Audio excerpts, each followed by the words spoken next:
of the United States of America and to the republic for which it stands, one nation, under God, indivisible, with liberty and justice for all.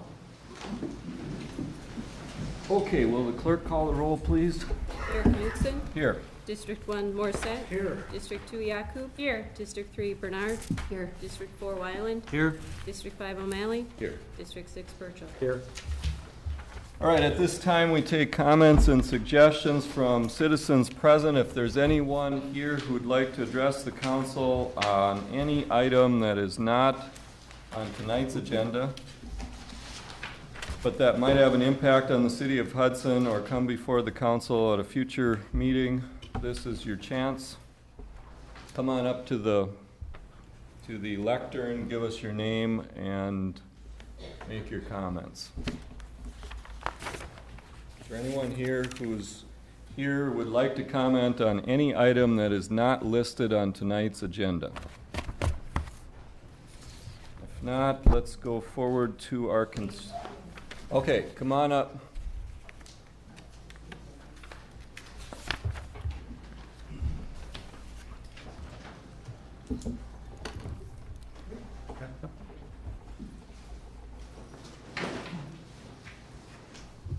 My name is Ann Schiestel, and I live on Laurel, and I sent all of you an email with regard to the deer hunt. I'm just not going to go through the whole thing that I said, but I would ask that you take Cooley Hill, Prospect Park, and Willow River Cemetery off the hunting table. There's only 3 adult deer in that area. I live on their path. I see them all the time. Thank you. Thank you. The subject of the deer hunt is on tonight's agenda. Is there anyone else who would like to make a comment on any item that's not listed on tonight's agenda? Okay. Then let's go on to the consent agenda. To approve the public hearing minutes and the regular meeting and closed session minutes of August 16th, 2010. To approve claims for payment in the amount of $547,494.35. A detailed description is available in the clerk's office on request and is posted on the city's website. To approve the issuance of 4 regular operators licenses for the period September 8th, 2010 through June 30th, 2012, and the issuance of 2 temporary operators licenses to be used September 18th, 2010 at the annual Hudson Hockey Association 3-on-3 tournament and pig roast. Could you pull those? At least the top 4, anyways. The regular operators or the temporary? Regular operators. To approve the August 31st, 2010 draft of the job description for the receptionist account clerk 1 position as submitted. To approve the issuance of a temporary Class B retailer's license to the Hudson Hockey Association to sell beer during their annual 3-on-3 tournament and pig roast event on September 18th, 2010. To approve designating the following events as community events: Light Up Night, November 26th, Candlelight Stroll, December 3rd, Reindeer in the Park, December 4th, and Hudson Hot Air Affair, February 4th through 6th, 2011. To authorize Tom Zuley, Denny Darnold, and Jim Schreiber to meet with the residents, county officials, and DNR officials to determine a future direction regarding the Long Pond sediment issues.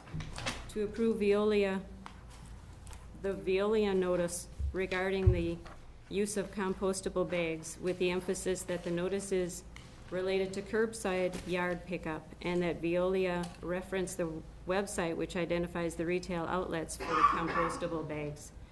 To place on file the quarterly report of the library director and the unapproved community access board minutes of August 31st, 2010, and the St. Croix EMS Commission minutes of August 12th, 2010, and the Zoning Board of Appeals minutes of July 21st, 2009.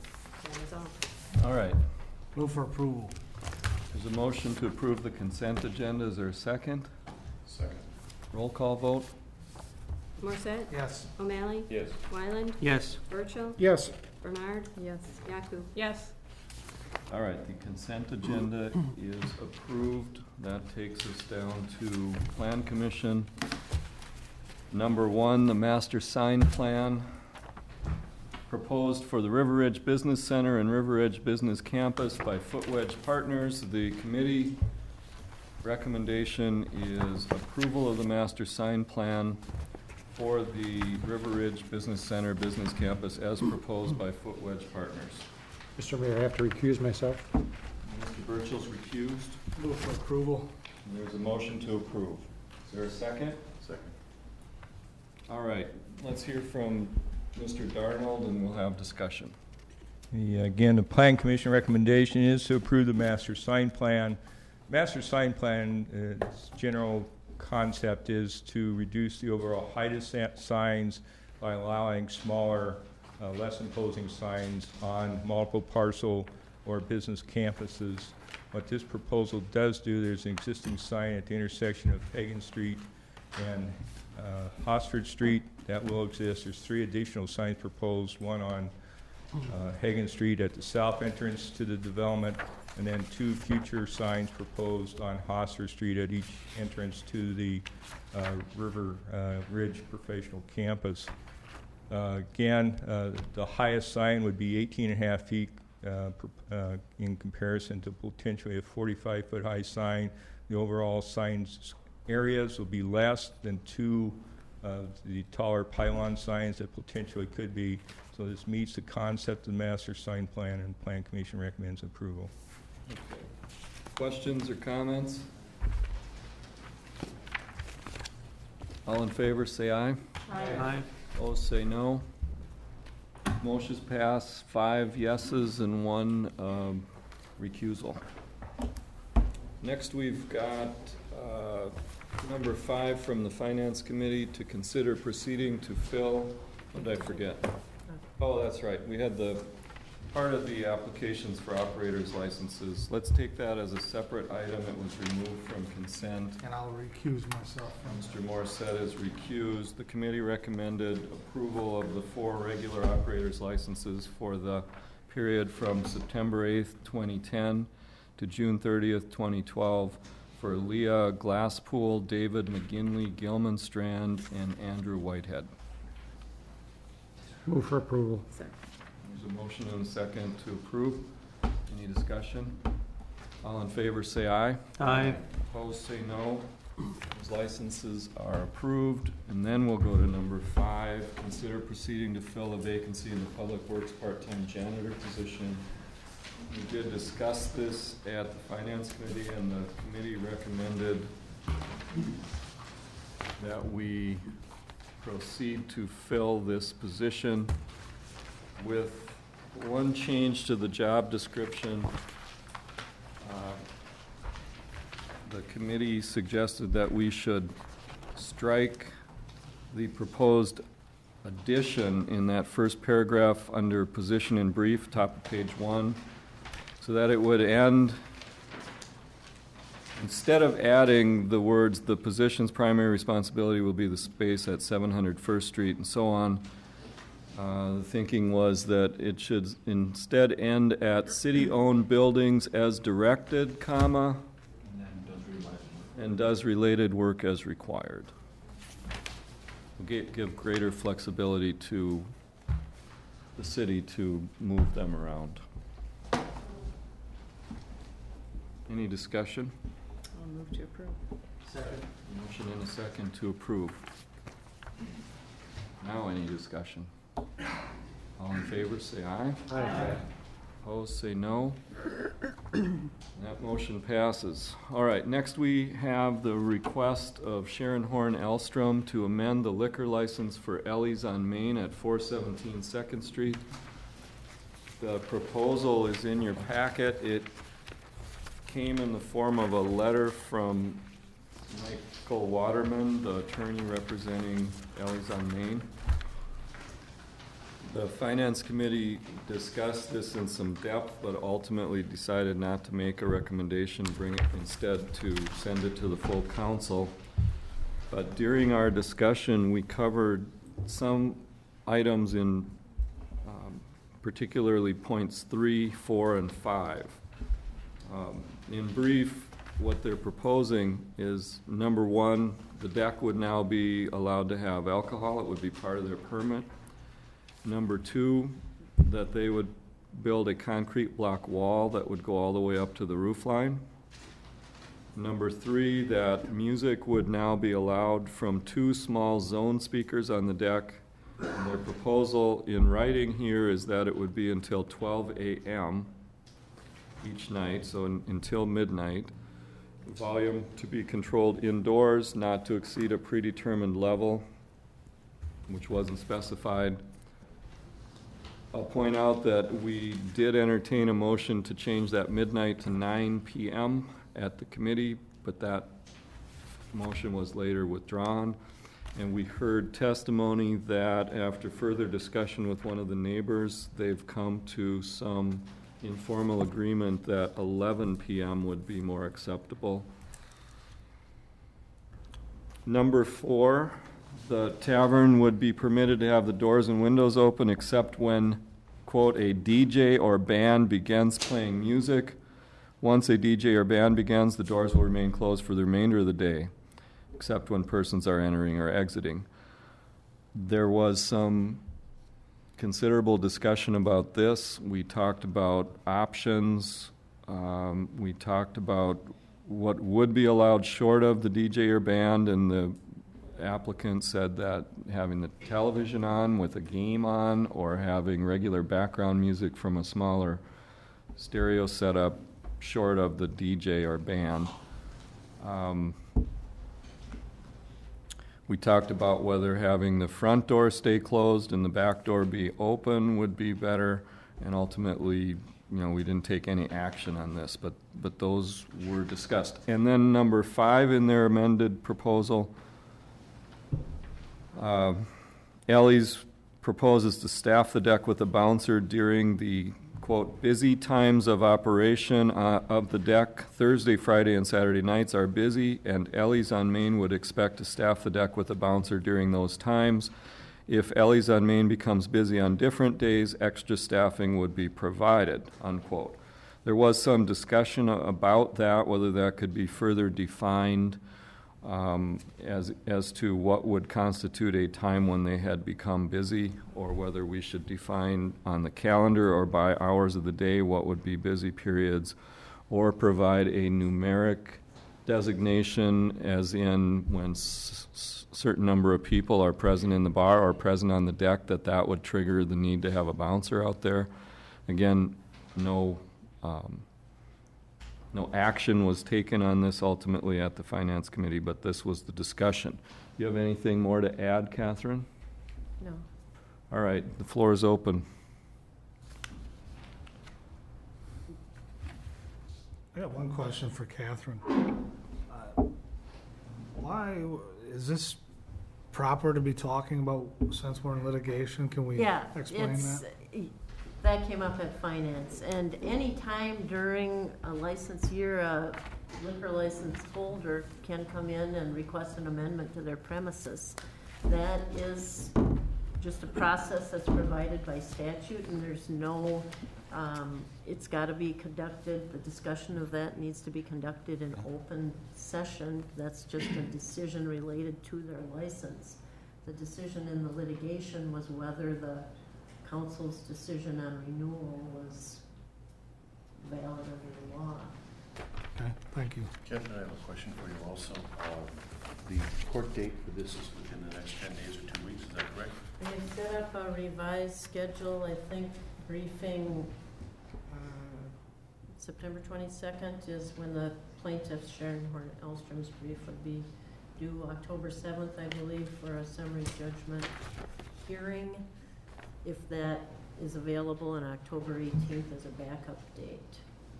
There's another matter scheduled on October 7th. If that does not settle, then October 18th is the backup date. Am I right? Yes. Mike? Well, within, say, 5 weeks or so. Yeah, to have it be heard. But they are allowed, and it's within their rights to come in and apply for a premises change. I made the point at the Finance Committee that municipalities around the state are going through these premise description amendment hearings because largely it's being driven by the new smoking ban law. And we have 2 of them here tonight. This doesn't mean that there won't be more, and it can be ongoing. I mean, one licensee could submit 2 in 1 year or 3 in 1 year or whatever as circumstances change.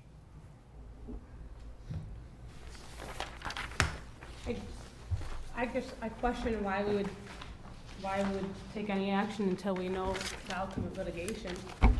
Well, because they've requested it, they're Right, entitled to right. request it, and they're taking steps that they believe will mitigate the issues that were of concern at the time of the renewal application. In other words, there's other circumstances here they're presenting that were not presented at that time. So, that's new information. They're entitled to request a change to the premises description, and it's up to the council to review, what they presented and consider the issues that were of concern at the time the conditions were put on the renewal, and whether these proposals adequately address those concerns or any other concerns the council may have with respect to having the deck be licensed.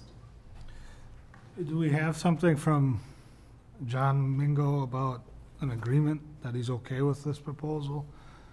Or is Pete here to talk about, is it okay with this proposal? Can we hear from some people? That's totally up to you. I think generally you hear from the applicant, and in general the practice has been to hear from others who may have something to say about. I'd like to know that That's up to the council and the chair. I'd like to see that they've taken the good faith effort to talk to the neighbors, work the issues out. All right, so let's do this. We've got a big agenda tonight. Why don't we hear from the applicant first?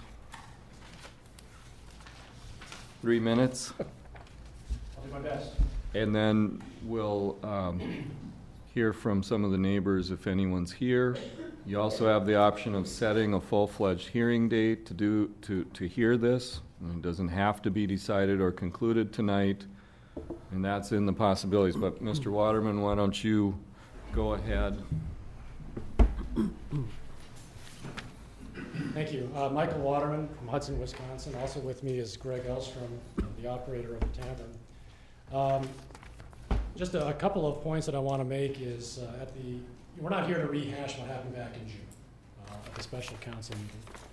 But what we really didn't have the opportunity to do at that night was to address or provide a proposal for some of the concerns that were brought before the council that evening.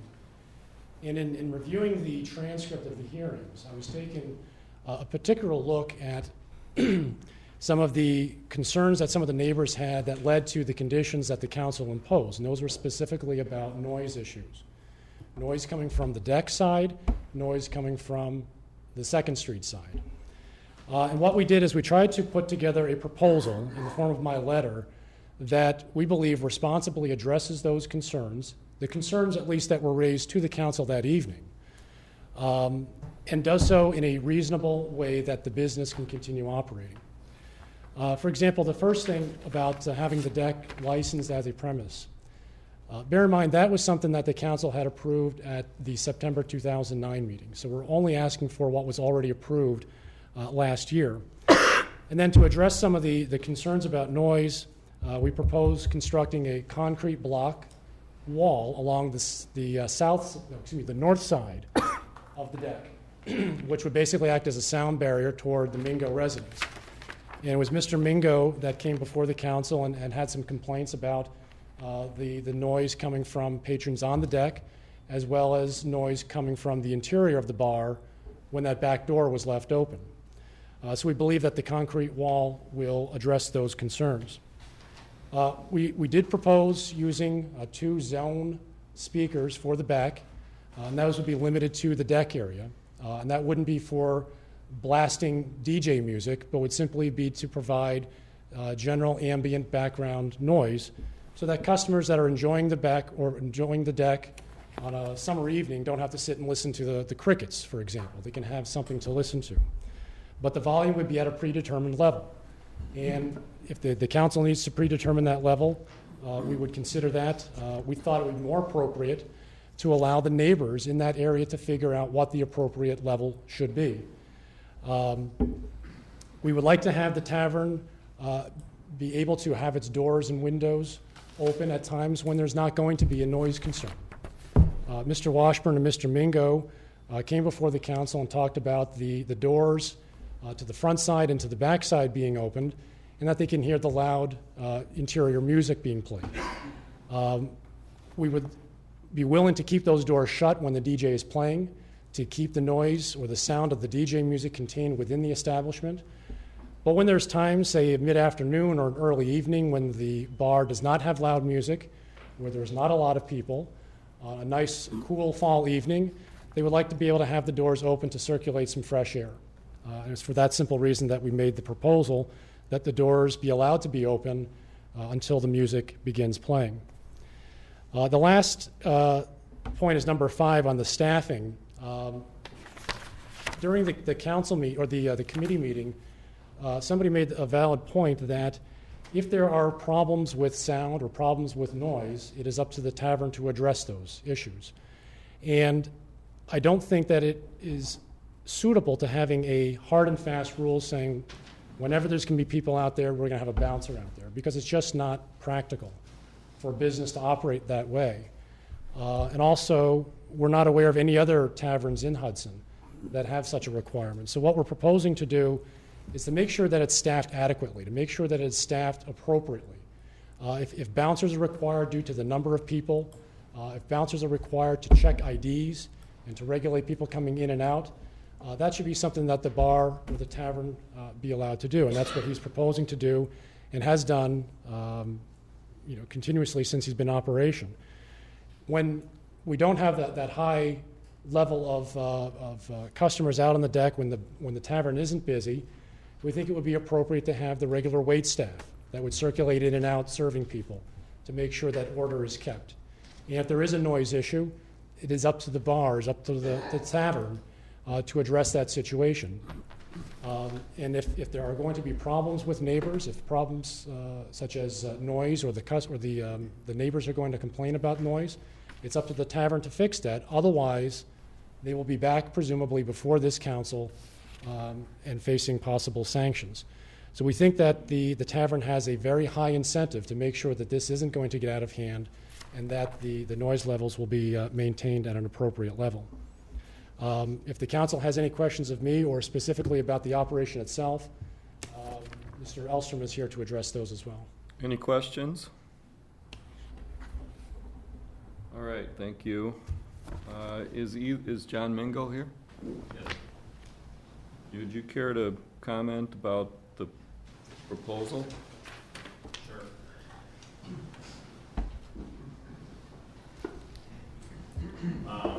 Since the earlier hearing and the sanctions were put in place, and then obviously other things that have happened, I will say Greg has been very forthcoming in meeting with me, talking to me about issues, opening up the dialogue to try to resolve issues.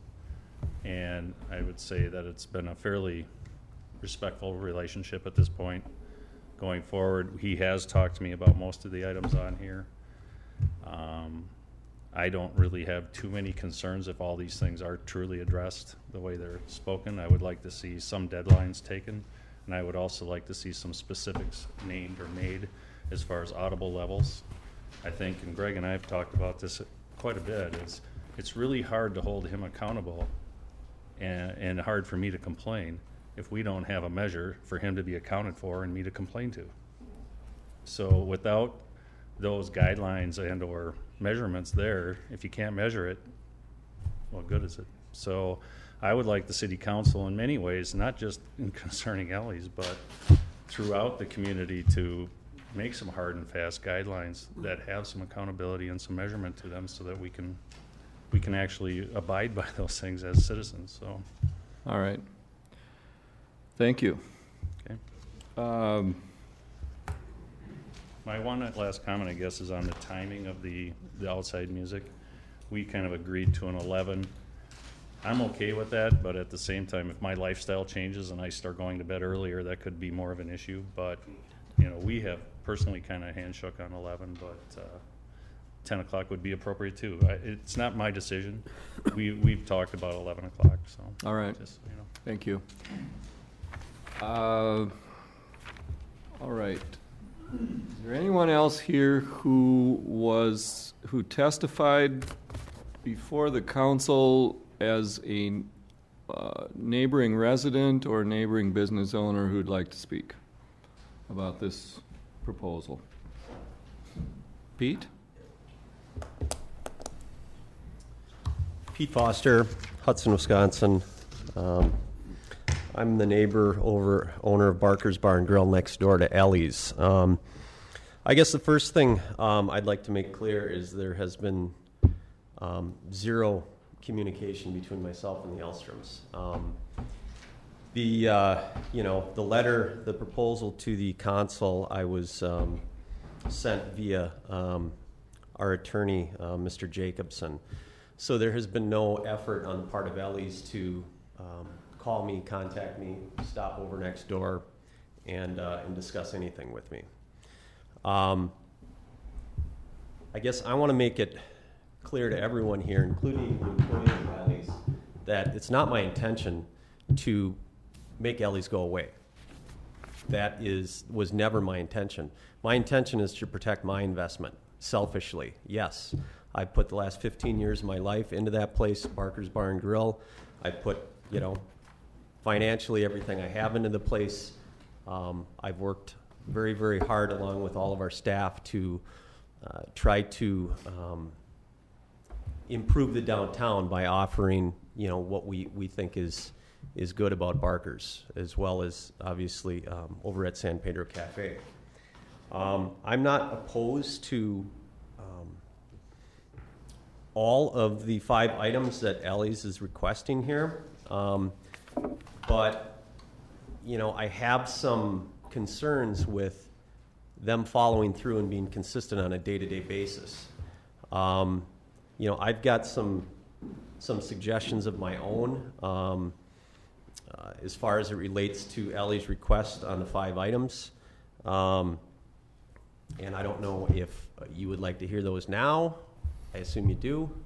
I'm going to take the approach that you've got a couple minutes to talk here. Use the time as you wish. Okay, I'll make it quick. Related to item number 3 on the request on the speakers, I guess, I would vote for not having those speakers out there. My concern is that we can sit here and we can talk about how the staff of Ellie's is going to control both the volume and the programming on those speakers. But when the rubber hits the road, is that really enforced? And is it consistent on a day-to-day basis? I don't know if that's going to happen or not. I guess Mr. Mingo has been communicating with the Elstroms, and they've come to some sort of agreement, which is great. But what is a predetermined level? What is the decibel level we're talking about here? I guess that's a big question, because obviously, again, and I'm speaking selfishly, I got my windows, all those windows, floor to ceiling, open on my patio next door, and if we've got some inappropriate programming happening on those speakers, my customers are ultimately going to be impacted by that. So that would be my first point. Second point would be related to item number 5, basically indicating that Ellie's will only staff the deck on Thursday, Friday, Saturday nights. I guess, my thought on that is, you are signing up to be in business. It is a risk, and having to pay a bouncer to stand out there when it's busy or slow is part of the game. That's not, that's something that you sign up for when you go into business. A direct comparison, I believe, would be the patio at San Pedro Cafe. We staff servers, extra cooks, extra bartenders, when knowing that we don't know if it's going to be busy or slow out there. But the bottom line is we got to pay those people to be there in case we have customers. So, you know, if the council decides to allow Ellie's to serve liquor out on the deck, I would sure like to see a licensed operator out there controlling the situation. Point number 3, I believe that there should be a requirement included in the license restrictions that should make it mandatory for Ellie's employees to do a complete sweep of their property and surrounding properties, both front and back, to make certain that their patrons have not vomited, urinated, left garbage, cups, etc. on the surrounding properties. If so, you know, they should clean it up in a sanitary manner. And I will say to the council that since our June meeting, they have cleaned up vomit, at least on 2 occasions, which is great. I appreciate that. And my customers and your customers probably appreciate that. However, there have been some issues with vomit that's not cleaned up. You know, Jackie Geiger emailed me some photos in the morning of August 1st where there's vomit. You know, so that would be another concern that I have. The last concern I would have would be my video camera on top of Barker's. And I'm going to just, so everybody understands what I'm talking about. Yeah, here you go. Thank you. So everyone understands what I'm talking about. Basically, I've got a video surveillance camera on the top of Barker's. I've already moved it once because after putting that up, Ellie's had put basically a piece of sheet metal up in front of my camera lens so it couldn't see. I moved it over to the west and put it on a 4x4 post, mounted it a little bit higher, and Ellie's again went and constructed, you know, as you can see, is wooden and PVC type shielding for my video camera. If, you know, the council decides to go with this, I would just ask that Ellie's uncovers my camera, and in turn, I will give the Hudson Police Department full access, remote access, as Ellie's has done with their cameras. My concern is, again, you know, my customers leaving through the back entrance as well as my employees. And, you know, if Ellie's is obviously more than willing to cooperate with the police department by giving them access, remote access to their cameras, I would think that one more camera with a view of the surrounding property would be appropriate. That's all I have. Thank you. All right, thank you, Mr. Foster. Okay, so we've heard a little bit from neighbors. Was there a name? Yep. John Bender. I was one of the original complainants, but I was not here. Yep. Why don't you come on up? Just give us your name and address, please, and go ahead. John Bender, City Hudson. I live in St. Joe Township, but I own the building at 412 2nd Street. My wife and I also own the business there, Home Kitchen and Bath. I'd just like to say that as you go through and read the different articles there, they make a point of small speakers, small stereo system, things like that. And with electronics today, I really don't think that has any bearing on how much sound they're going to put out. Since the doors have been closed, I have heard a lot less complaints from my tenants in the apartments. I know Jackie had still had an issue or two, but noise-wise hasn't been an issue. It would seem to me with that type of a business that you would want the doors closed and the windows closed to keep what's inside and not have it spill out in the streets when you have the doors wide open. Just as a point, I mean, we've been there for 12 years. My wife and I ate at the bakery before that, Polly's, Stucci's. The place never had an HVAC system that worked. Now, whether or not that's still the case, I don't know, but that might be some place to put some money if that's the reason you need to have the doors open to get fresh air in there. I mean, you're not allowed to smoke in there anymore, so I would think fresh air wouldn't be much of an issue. But anyway, the doors being open is my big concern right now at this point. Okay. Go ahead. Thank you. Okay, council, what's your pleasure here? Let me give you this. At Finance Committee, not on this item, but on our other premise application, the applicant brought up that had done business in Toma, and that there they had a decibel-based noise limit that he found easy to work with, or was acceptable anyway. A little bit of research, the Jackson County noise ordinance says when noise exceeds 80 decibels or disturbs the peace, then that's a nuisance. They had complaints about a campground that was hosting bands in the summertime. There were neighbor complaints about it, and the officers went and they measured from 61 to 84 decibels. And that probably gives you a little clue into what it would be like to have a decibel-based limit here.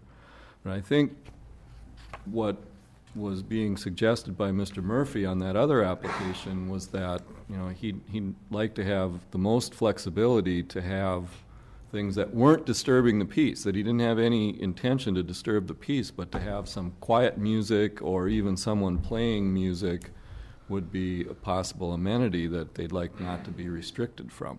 And the same thing might go here. So, you know, it occurs to me that possibly some decibel-based limit here could be worked out. I understand we have the means. Lee, you said we have a meter? I know at one time we had talked about the park. Okay. And I thought there was one in the city, because we were going to talk to Jeff about using it. All right. I have to get confirmation. So we've heard discussion about this. Does anyone have a motion? I'll do a motion, but first of all, you know, this is immature at best. And I think this is ridiculous and says a lot about what's going on downtown. That's the picture of them blocking a camera. I mean, that's childish. I'll move to approve with stipulations in regards to the application to approve it 11 o'clock or 11 p.m. ambient background music. Now, ambient to me means a low background music with, I don't know, classical, who knows, but the predetermined level to be determined by us through a decimal meter. If 0.8 works, or 0.80, I don't know, Dean, whatever they did, if that works. 80 decibels? 80 decibels is pretty loud. Yeah, it is. So not to go past, And I don't think they're intending to do 80 decibels. You might be talking 60. not to go past 40%, 40 decibels. Maybe we should take some time on it. Yeah. What do you want to do? I mean, I don't know decimal meters. Lee, do you? Well, No, not to that detail. Let me go on, move on. And then number 4, nothing to be, no windows, no doors open. And then I have a tendency to agree, you are taking the risk to have that back patio. I would also, number 5, like to see a licensed operator back there. And that would be my motion. And accept the decibels to be predetermined. Want me to restate it? Yeah, you confused me. so, okay, let's go through and restate it, yeah. So the decibels thing, It's gotta, we know 80 is really loud. That's rock concert loud. I mean, Right. they're not intending that, and you don't want that. So if we're going to a decibel thing, we either need to study that and come up with a number that's meaningful, Okay. or we should leave that out of this. let's leave it off then, in regards to the music and speakers on the So deck. no speakers on the deck, you're saying? No. No. Are you saying no speakers? or- No speakers on the deck Okay. until we can come up with a predetermined decibel level throughout the city. And then the number 4, keeping all the doors and windows closed. And number 5, I think they should require a bouncer throughout their operation from a certain time limit, 7 days a week. And I don't know if we don't need to determine that, they're in business. Well, Okay. That's a motion. It's a motion, Do it's we a ha- start, we got a lot. I'm gonna ask for a second here. Is there a second to the motion? I'll second. There's a second. Before we start discussion, let's hear from the applicant. Any response to that motion? Well, a couple things. I'm just kind of curious how another business can get approved to his patio. Mr. Foster, like he said, he's got speakers on his patio. Pure 500's got speakers on their patio. I'm just asking them to have a saying. And then as far as having a bouncer out there all times, I've heard other businesses that are trying to get a patio say that it'd be a hardship to have it staffed during the slow hours. To be able to have your staff come out and check on it periodically is exactly what I'm asking to have too, not to have a bouncer out there watching an empty deck for 3 hours. That does not seem appropriate to me. I'm just asking to be treated like every other patio is downtown, that's all. Yep, that's why I'm giving you a chance to respond. Now, discussion from the council. The hours are flexible. I know that a couple other places have a 9 to midnight or 9 to close shift for a bouncer. I don't know if that works for your business or not. That'd be something I would consider from 9 to 10. I'm not, in my motion, I am not stipulating the time frame you need to do it. But you should have some control, and I don't care if it's electronic. I don't think that works. It should be in person. Well, let's not go backwards on this, Randy. I mean, they were offering that they would have one there Thursday, Friday, and Saturday nights. Now you're saying you're not going to stipulate when. That's actually less Well, I'm just saying. than what they came with. Well, Should it not be dependent upon when there are people on the deck?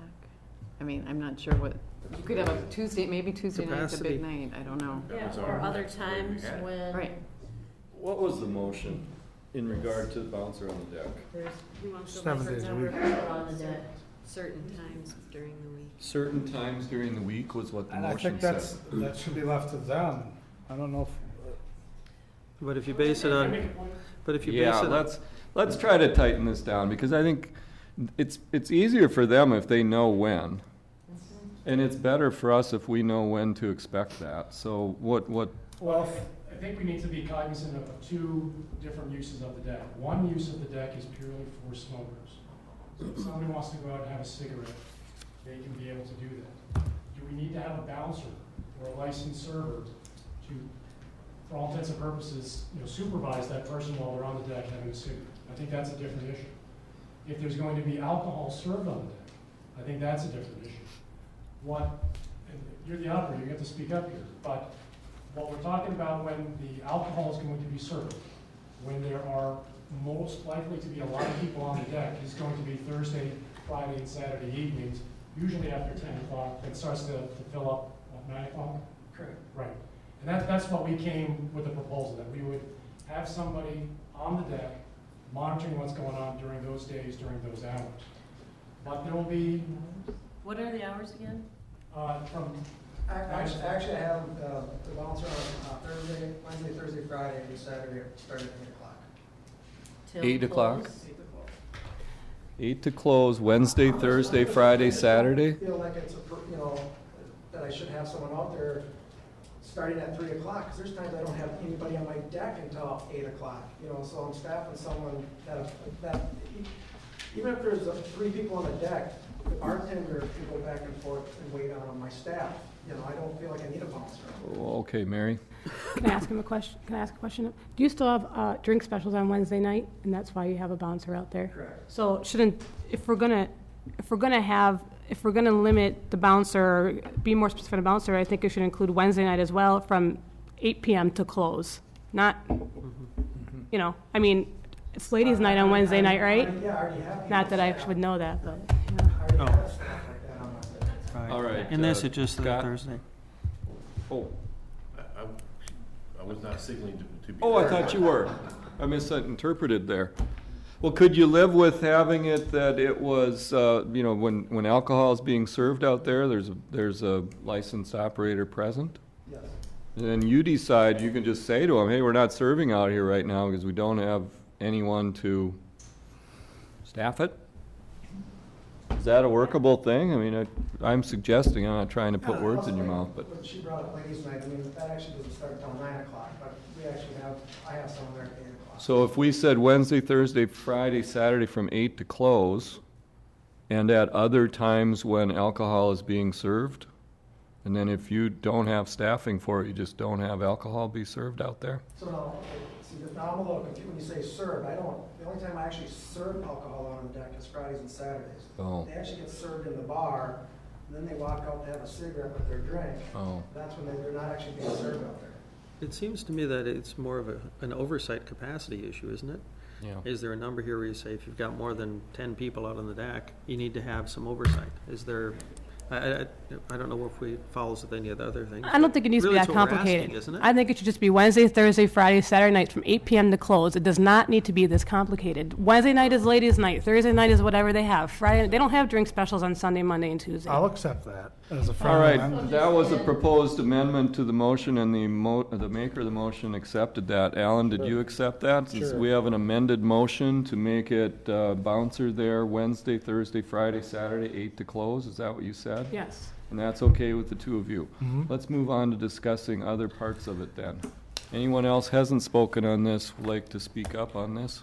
And are we adding, or add? Well, I would add at any other times where it's necessary to control, if it gets Well, I busy. agree. I would want to do that And anyway. I think what we could put in is complaints by neighbors are evidence of a problem, of controlling the premises. So that other times, if something comes up, you have to deal with it. And if either you or the council or the city gets complaints, that indicates a problem. But I would point out, this has been a contentious issue, especially among some in that area. And that would be just an open invitation for more complaints, more meetings like this, more special sessions. When perhaps some of these complaints are not with merit. May I? Yes. Speak? I think Mr. Waterman has hit on the salient point. Instead of turning all of us into little policemen and going through, we're now on the 13th provision of this that I've been keeping track of. We have a process already in place which will play out within the next 5 weeks, which will be black and white, which will be easily understood and will give us direction for the future. I suggest we take no action at all on this letter instead of contorting ourselves way out of shape trying to bend to make these people actually do what any qualified licensee would do in the first place, and just wait for the law to take its effect in court. Isn't it a separate issue? Yeah, I think you have to act on the application. They've presented. Well, we are going to vote on this motion here momentarily, Yes, and whether my you're action- voting yes or no. proposed I for take this- it you're going to on vote this no. letter is to do nothing. Yep.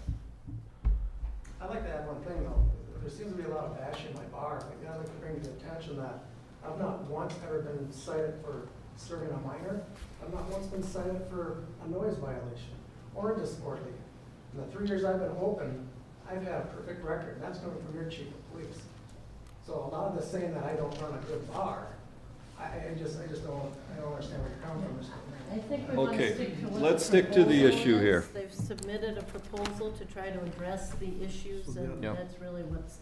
The other part of my motion to clarify was no windows or doors to be open.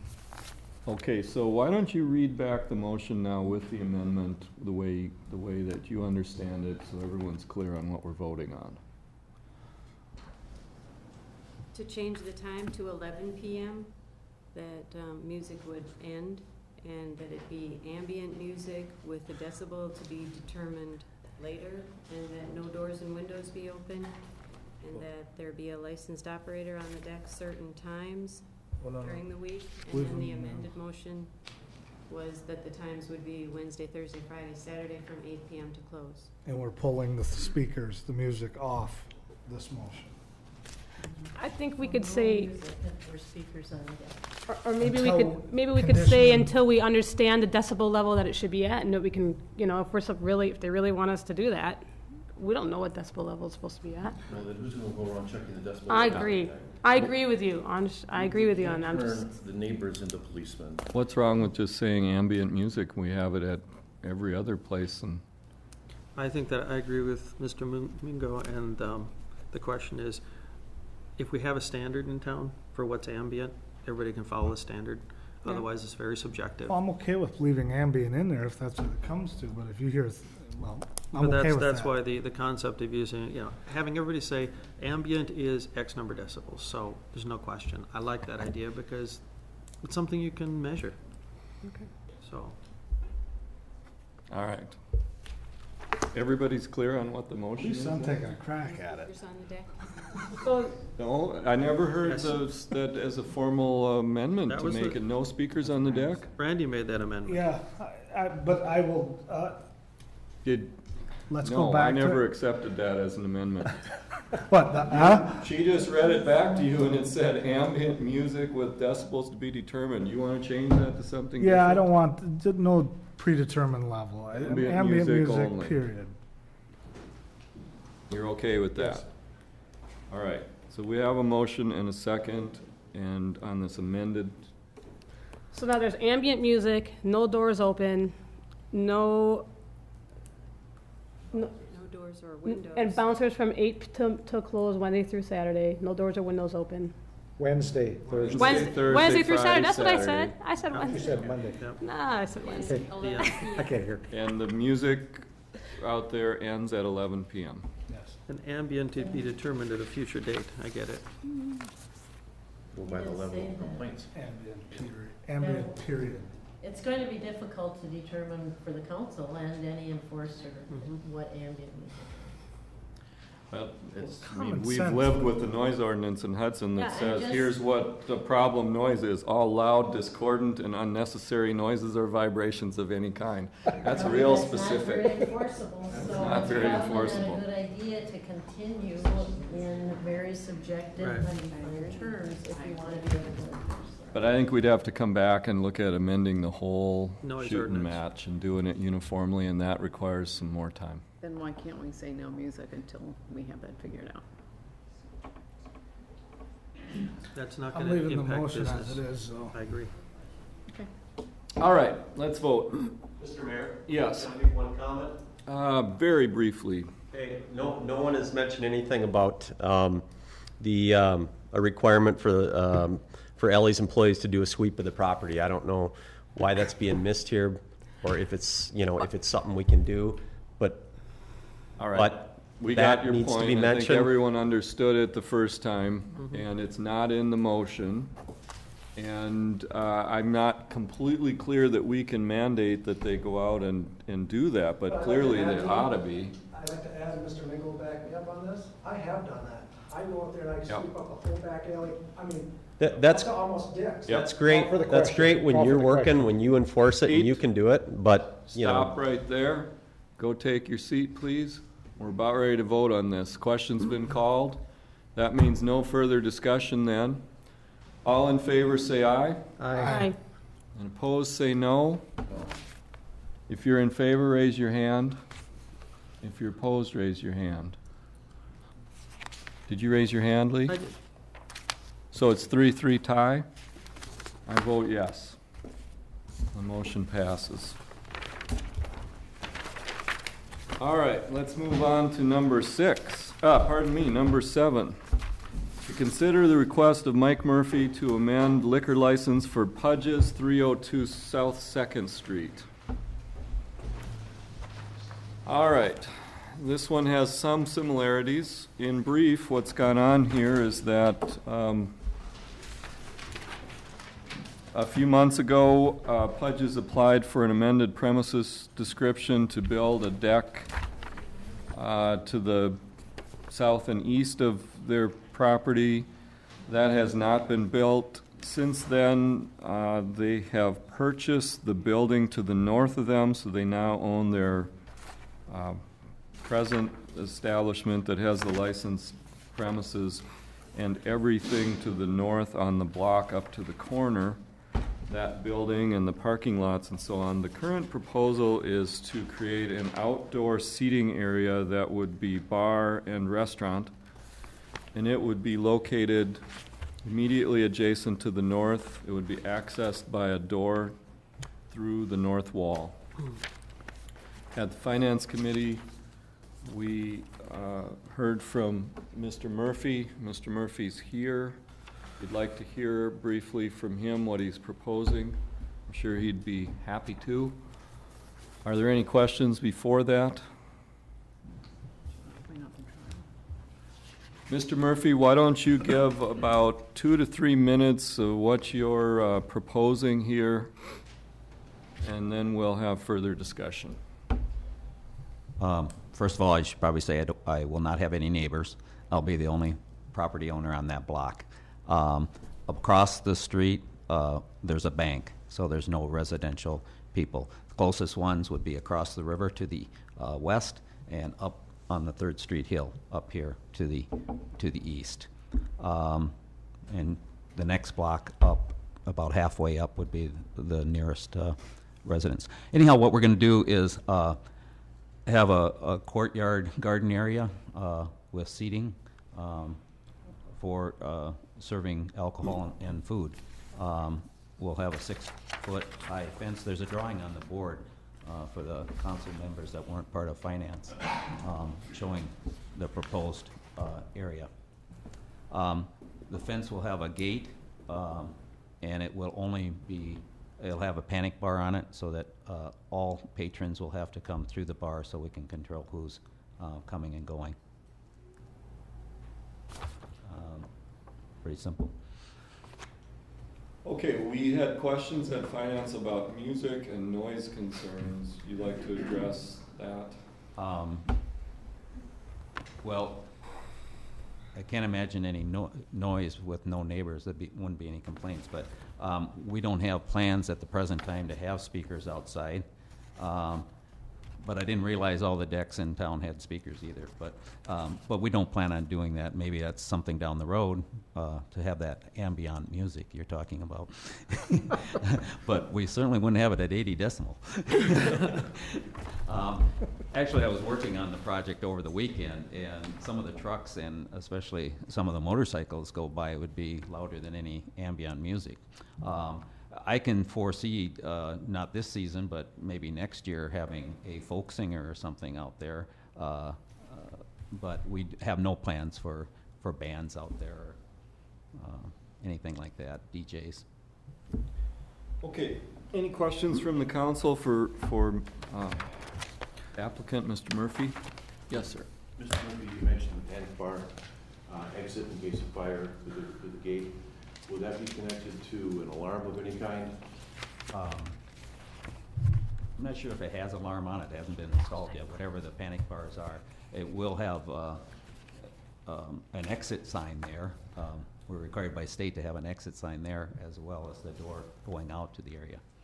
Well, the reason for my question is what does prevent late in the evening your own patrons opening that gate up and admitting other people from the street? The fear of me and my staff. So you're going to have a licensed operator out in that patio? If we're serving, yes. Have you put a restaurant in, or are you going? You're we planning? always serve food. Okay, you're expanding or no? Or Well, at the present time, no, but possibly. We got to see how this goes. and you purchased the property to the north? That's correct. Okay, make a couple of points here. Chief Fry voiced concern that firemen be able to access into that area from 2nd Street in the case of a fire if the fence was locked. That was a concern. Also on the issue sheet, Nancy had that she recommended that any amendment to the liquor license be contingent on successful completion of the building project with the plan submitted regarding seating and payment of the, must be the sewer impact fee for $1,740 for the REUs. Okay. Maybe also That's right. The recommendation on this from finance was a motion passed to recommend approval with restriction that no amplified music be allowed unless approved by the council. Did that motion pass? Yeah. And with these other restrictions. By amplified music, does that mean I wouldn't have that ambient music? No, I think. That'd be 80 decibels. Then I think that should be removed since other bars are having those speakers outside. Let's, yeah, enlighten us on decibels here. Yes. If you stand next to a small jet taking off, that's 104 decibels. Which That's will- too loud. It'll basically just about make your ears bleed. So you don't want that. I'll move for approval on committee's recommendation and the staff recommendation of the payment of $17.40 for the REUs. I'll second that. All right, there's a motion and a second. Any further discussion? My initial concern that I raised at finance is that we're not creating an outdoor bar here, and with all the issues that created as an outdoor bar, and I like the idea of an outdoor restaurant similar to one I keep calling the wrong thing, Pier 500. So I'm in support of the idea of an outdoor street restaurant. All right. I hope that's the way it develops. Well, may I comment on that? Because if you approve this, it could be an outdoor bar and you have nothing further to say about it. It will be licensed as an outdoor bar, and that's exactly what it could be, should the proprietor so desire. Mary? Can I ask a question? Well, why don't we let Scott finish? Well, I have a major concern about one issue of health. And Mr. Murphy, your patio will differ from all other patios at all other similar establishments in town, in that it will be right on the sidewalk. Any pedestrian or motorist stuck in the usual coming home at night traffic will be subjected to the cigarette smoke, and let's face it, this patio is for people to smoke. So I doubt that this is sending a good message about Hudson. It is a health issue for those people walking by and for those motorists who are stopped in traffic at that point, because that patio is going to be created for smokers and people who can be expected to be smoking there. And it's unlike any other patio, it is right on the sidewalk. You cannot walk by this patio without partaking of the noise, the smoke, etc. Unlike any other patio that we have at any of our establishments here in town. So when people come into town, when visitors come into town, and we already get complaints, but they're greeted by the wastewater treatment plant, and the next thing is they're greeted by smoke. And I don't think that's a good message to send, but also it is a very obvious health issue. The state of Wisconsin has banned smoking in enclosed spaces for reasons of health. And we're going to move all that smoke outside, and so anybody walking up and down that sidewalk is going to be subjected to it. I think it's goes against the spirit of what's happening in the world today. Mary? I have a two-part question. One is the patio versus the deck. Do you foresee the patio creating less nuisance for neighbors because it's lower to the ground, not as high up? I mean, I'm trying to make this question come out right. The deck was behind Pudge's, and there is residents would be above on 3rd Street. I will not be proceeding with any of the previous right. I'm June saying versus the patio. In my mind, I'm debating the patio versus the deck, because the deck was already approved for you. So if the patio is not approved, you would still go with the deck, or no longer going to go with the deck? No, I'm not doing the deck or the second level of Pudge's, which were both approved in June. Right. I'm going this route because I was able to acquire the property. As far as nuisance, I don't foresee a nuisance at all. I don't like to refer to this as a smoking deck because I do not discriminate. All people are welcome to Pudge's, and so the state of Wisconsin wanted to discriminate against smokers. That's fine, but I will not. All people are welcome to come and use this patio. I see it as a much better option than going up and down 2nd Street, seeing people just standing outside of businesses smoking, whether they be taverns or businesses. You see it every day. I don't think that you go to most cities and patios like this are a welcome sight. And I just went to my first Twins game at the new stadium, and all the outdoor areas were being utilized, and they were smoking, but I didn't see anybody offended by that. Okay. One point of clarification, and partly in response to Mr. O'Malley's comment. Previously smoking was largely indoors, and the legislative action has moved that outdoors. We have no ability to stop it. For example, Mr. Murphy can make this into his smoking area. He owns the property. There is no city in the state right now who can stop that smoking from happening. And for our taverns and restaurants and other public employers, anyone who's an employer now who doesn't have a place out of the way for employees to smoke, they are smoking on the sidewalk. And we've got them right downtown. They're coming right out on the sidewalk and smoking, and that was a very predictable outcome of that law. And, I mean, if now we're going to be worried that people driving by are bothered by the smoke, then I think we've gone backwards. But we don't have any discretion in that. All we have discretion over here tonight is whether they serve liquor there or not whether they smoke. I understand. I just don't believe we need to be complicit in putting a smoking arena right on the sidewalk. All right. Any other discussion? Questions for Mr. Murphy? Okay, thank you. Then we have a motion and a second. We're ready to vote. All in favor, say aye. Aye. Opposed, say no. No. I think it's 5-1. The motion passes. And the request is approved.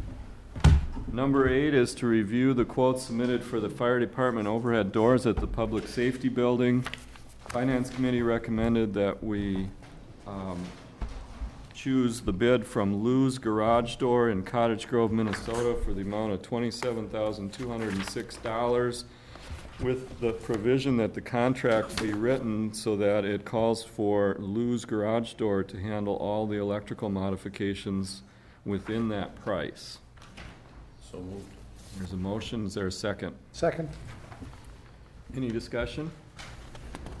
All in favor, say aye. Aye. Opposed, say no. Motion's approved. Number 11, we did not get to at the Finance Committee. This came out of our most recent discussion of curb and sidewalk improvements and the assessments thereof. There was one individual who had a fairly sizable, I believe it was between $10,000 and $15,000 assessment. Our current assessment policy calls for that if general obligation borrowing is being used, that the maximum we can spread those payments out is 3 years, and that if B bond, revenue bonds are being used, it can go as long as 10 years. We haven't used those B revenue bonds in some time.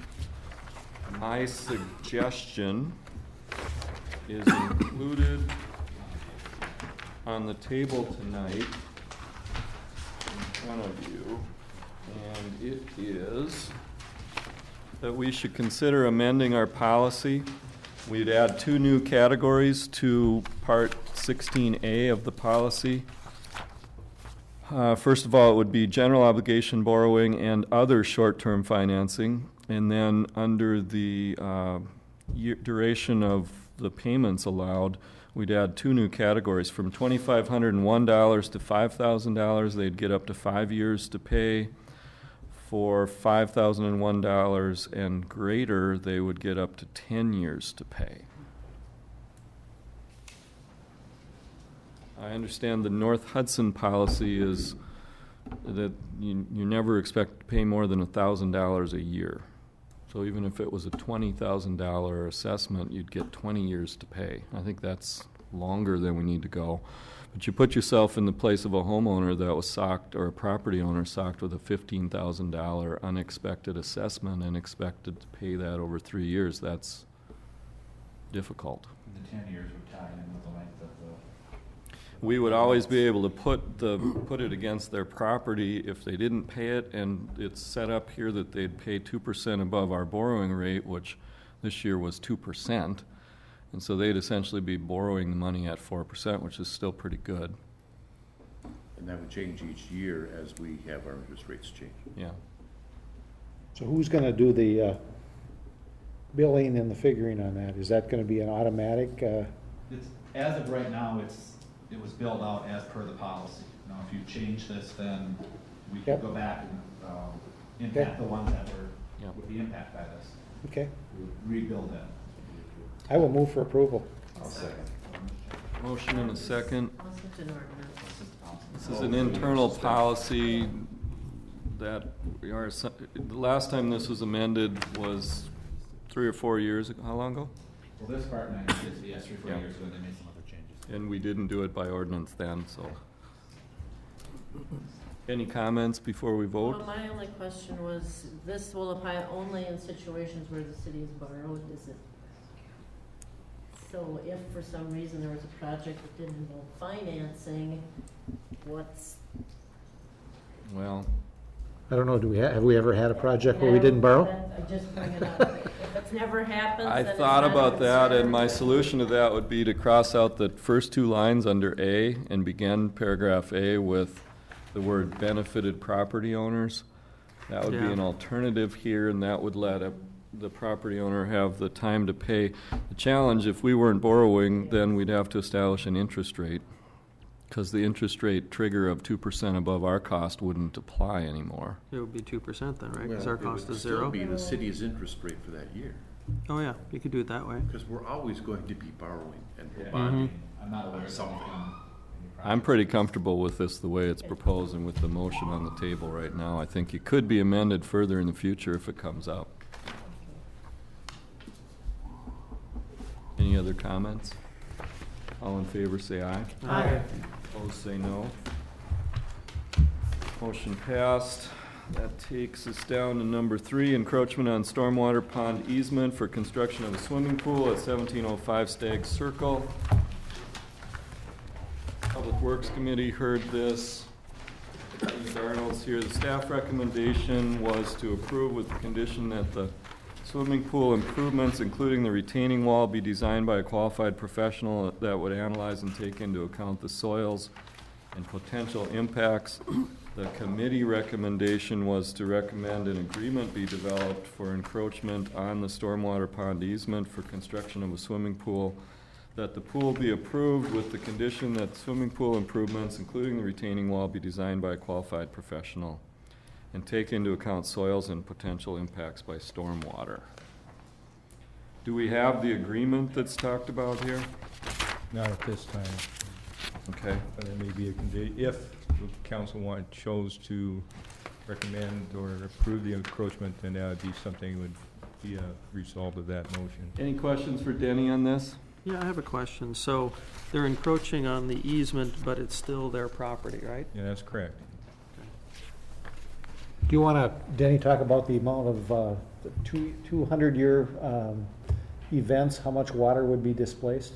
I believe I Is had a Chuck little bit still- of misunderstanding of what Chuck's comment was, but it's my understanding is about an inch. It increased the level of the ponding area about an inch and 3/16. If we had back-to-back 100-year rainfalls. Is that correct, Chuck?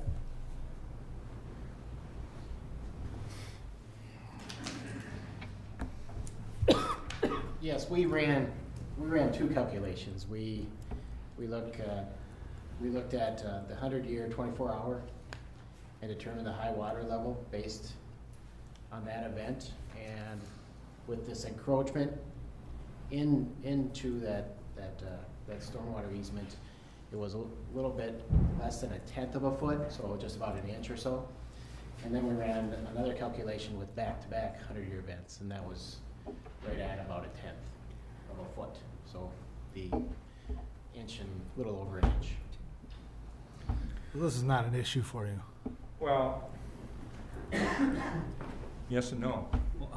I mean, Kath and I had a discussion about this, and Alderman O'Malley raised a question. He said, can you ever assure that even under our present circumstance, we can't predict nature. We can't predict storms that are of such a significant amount that they may or may not cause over and above what some of our engineering considerations may be.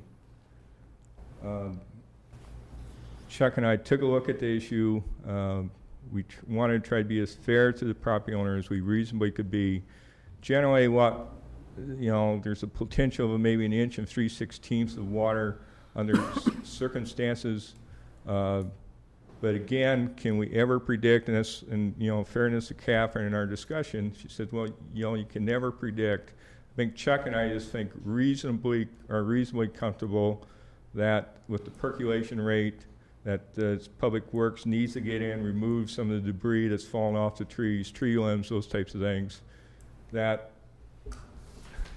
and the other issue that hasn't been discussed a lot is that in that area, we have an elevation set at the 100-year storm event. And then we require that any building that's built, the first the opening has to be 3 feet above that 100 years. So you have a 3 foot, some people call it freeboard area, depending on what your definition of freeboard is.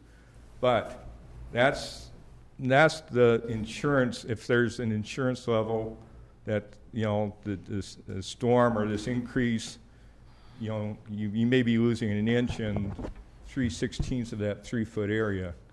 Now again, can Chuck and I tell you today that there will never be a problem there? No, we don't know that. I mean, I don't know how anybody can predict a catastrophic event, so. But Danny, would you say that that holds true anywhere in the city? Oh, absolutely, and that's what I said. Under our present, where this encroachment is occurring or not, you know, we can't ever guarantee that even if that 3 foot raise were an opening in the house, that would never occur. No, we can't guarantee that. There's no way. Okay, so, I mean, would it be the case that by allowing this improvement in there, there's a little bit less capacity in the pond? In other words, as it goes up, it's going to push the water onto someone else's property? Is there a impact on the property rights of adjacent property owners that we need to consider here? It's going to raise that level of water is coming up in that ponding easement area approximately an inch and 3/16. An inch and 3/16. Under the scenario was studied by the city engineer. I'd like to ask a question of Catherine. Catherine, I met with the homeowner last week. We walked over the area, and I'm satisfied with Denny's analysis. It is a fairly large area. It's kind of sandy soil. There is a swale to the south of it, or to the west part of it, which needs to be cleaned out, as it has been mentioned. Are we setting a precedent here with this encroachment? Well, I mean, anytime you allow encroachments, you're opening a door to other requests for encroachments. Typically, the city has considered less permanent type encroachments like fences and so forth. However, each request is evaluated on its own merits, and they're likely to be quite different. But what the precedent you're setting is that you will consider requests, but you always have the obligation to look at those requests and evaluate them on their individual merits. So, yes, there's a precedent to considering requests. Requests may increase. I don't know, but you will always have to look at them and do the best job you can. If you just say, no, we're never going to consider that, then you don't open that door. All right. I do have one additional question for Danny, if I may. Danny, the committee recommendation was, and the wording is that for the retaining wall, it would be designed by a qualified professional. And I think we need to pin down what is a qualified professional. Is the city not going to be the ultimate judge of whether or not this retaining wall is sitting on the right foundation, the right kind of soil that won't wash away? Well, I guess my suggestion is that we require the retaining wall to be signed by a professional engineer, and those plans be submitted to our engineers for review and approval. Okay. Well, I will move that we add that, exactly what Denny just said, that the a PE, a professional engineer, do the work on the retaining wall and submit that for approval to the city staff before moving ahead, and that we approve this easement based on that condition. Second.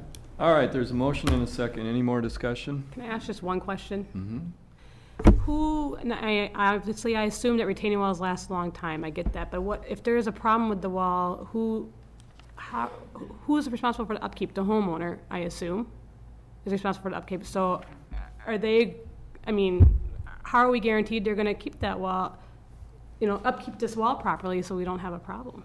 I mean, I understand that retaining walls are supposed to last. I preface it with saying I get that, but well, the wall will be a private improvement on private property, and it's the responsibility of the private property owner. I believe the motion contained that there be use agreement with this, that they are going into the easement area. I don't know if Catherine proposed some language that says, the retaining wall has to be kept reasonably maintained. I don't, something Is to that that effect. key to the whole drainage issue, the retaining wall? Well, that's how I read it, that's why I'm asking, I guess. I mean, I don't know, I don't Well, pretend to be I an mean, the engineer, so- retaining wall is necessary to provide that the swimming pool walking area is at an elevation high enough to get it out of that 100-year Oh, okay. flood event, so yes. Well, the city certainly has inspection rights, I would say, within the drainage. It's an obstruction in the drainage easement, and just like they're going to be cleaning out drainage ways, city can look at it, and we can put that into the agreement that the private property owner maintains it, and subject to city inspection when city deems appropriate. Okay. All right. Any other comments, questions, discussion? All in favor, say aye. Aye. Aye. Opposed, say no. Motion passes. All right, let's have an update on projects.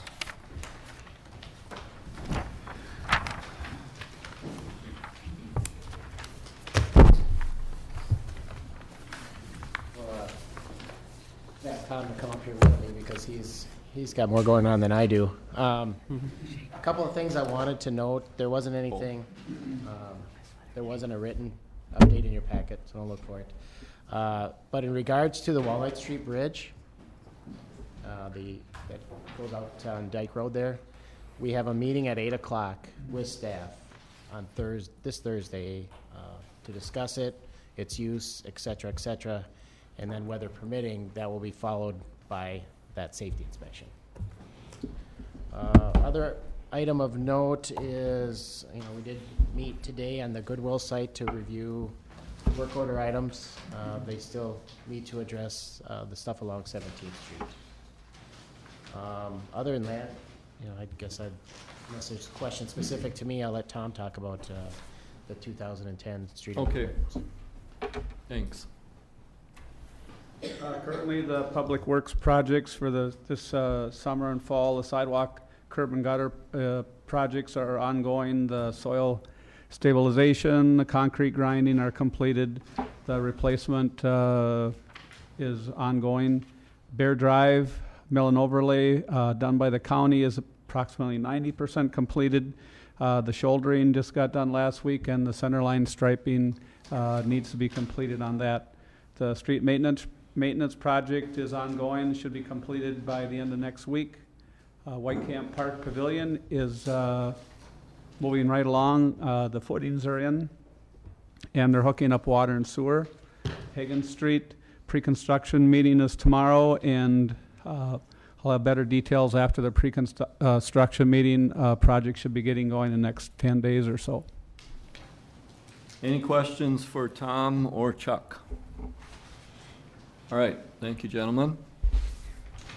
That takes us to unfinished business B, approval of archery sites for deer control program. Little recap on this. We amended our municipal code to allow archery within the city, within an approved deer management or deer control program. We also entered into a contract with River Valley Deer Management for this year, the 2010 year. We designated a committee to meet, Citizens Advisory Committee, to meet with staff and have discussions. They have met. Former Mayor Tom Redner chaired that committee, and he's submitted a report that's in your council packet tonight. On April 19th, the meeting of the regular common council, there was a motion to approve the deer management contract for this year, the 2010 pilot program on land to be designated by the common council. The interpretation of that is that while we've decided to do the plan, that the land to be hunted would be determined by the council. Tonight on your table, there's a memo that I made after talking with Mr. Lonfea, representing River Valley Deer Management, and also Tom Redner from the Deer Management Committee. And I think this could at least be a working plan for what they're proposing. So the recommendation for land to be designated for the 2010 deer control program is listed below. In all cases, there must be a minimum separation distance of 100 yards or 300 feet between the point where the arrow is released and any residence, unless the owner of the residence has given permission. The properties proposed to be included in the 2010 deer control program are, number one, portions of private properties with the express written permission of the property owner. Number two, portions of Prospect Park, Burkmose Park, White Camp Park, and the new park that's east of Highway 35 near Canary Way. That's the 10 acres or so that we own.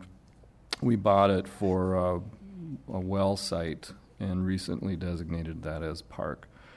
And number three, portions of the public-owned non-park properties that are greater than 1/4 acre in size.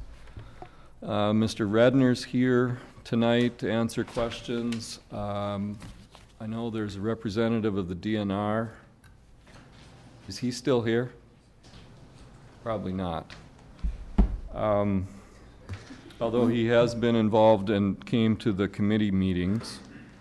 Why don't we hear from our Deer Management Committee, Mr. Redner, if you would like to. Why don't you start off here? Thank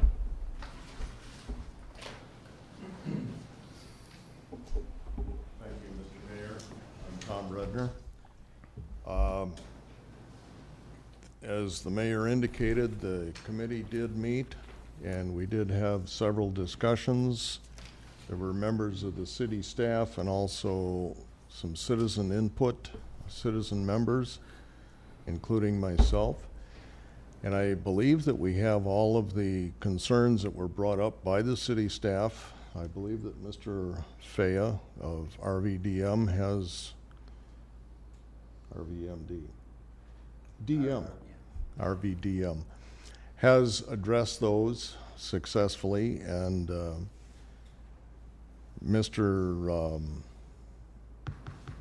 Halverson of the DNR indicated that he did not foresee any problems with issuing the permit, which I believe he has done.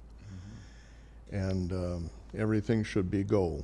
There was one comment that I would like to make about your recommendation, and this is my opinion. I'm not an archer, but I feel a 100-yard standoff from the nearest residence is a little burdensome, a little overly burdensome. An arrow, even if shot on the level, is not going to go 100 yards. And as you know, we're requiring the archers to stand at least 6 feet off ground, so they will be aiming down. So I think the 100 yards should be reduced. But other than that, I would accept any questions. Any questions for Mr. Redner? Yes. Yeah. I'm Darwin Hooper. I live on Brandon Drive. I have a big problem with deer in my backyard. In fact, I was going to bring a picture tonight. I had 17 deer on that one picture. Well, let me just stop you because we are going to take some comments pretty quick. But do you have a question for Mr. Redner? Yeah. Right behind me is county property. I think on 100 county property. That 80 acres or 68 acres behind me. This is where all the deer are living. Is this the county property? Yes. I believe Mr. Faya would probably be able to answer that. He's the one that has been working on it. Well, it's not within, it is within city limits, but we aren't owners of it. You'd have to get their permission as the property owner, just like any other private property owner. And I don't believe that we have sought or received that permission, but that's going to be up to River Valley. Right, and we're actually on the agenda Thursday, so with any luck, we'll be able to make your hopes a reality. I have one question. I have a question. Well, No. okay, so, all right. Because the people at home won't be able to hear you if you ask your questions from where you're sitting, Is it a specific question for Mr. Redner? Why don't we just hold those, and I'm going to let all of you come up and have your time here in a little bit. Let's have questions from the council instead for him, and then we'll begin taking people. So you can use the microphone one at a time. Lori. Sure. My one question is, would you have a suggestion short of the 100 yards? I'm sorry, what was that? You said you thought the 100-yard range from residential homes was burdensome. Do you have a number in mind? I know from discussions and from our meetings that the preferred target distance is 20 yards, which is 60 feet. Okay. Thanks. I would say probably 100 feet instead of 100 yards for the standoff, recommended standoff distance. And again, that's just my opinion. I could give you this in partial response to that. There are cities all across Wisconsin that are doing this. In the city of Wausau, their ordinance requires that bow hunting deer in the city that you maintain a 200-foot separation distance. The 100 yards, if you look at the Wisconsin gun DNR regulation, that's 100 yards from a residence if you do not own the land. You have to be a really good bow hunter for Was there a map given? Okay, for maps, Denny, what do you have for maps for us? 'Cause I'd like to clarify some highlighted properties.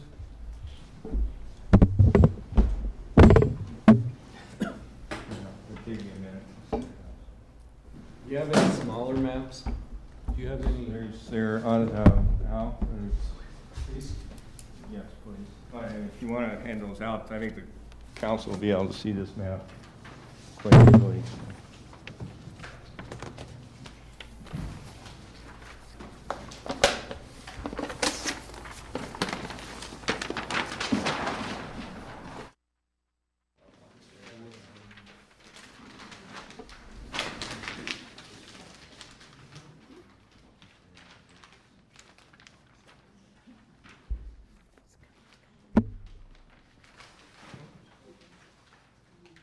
Put it down and use the clips.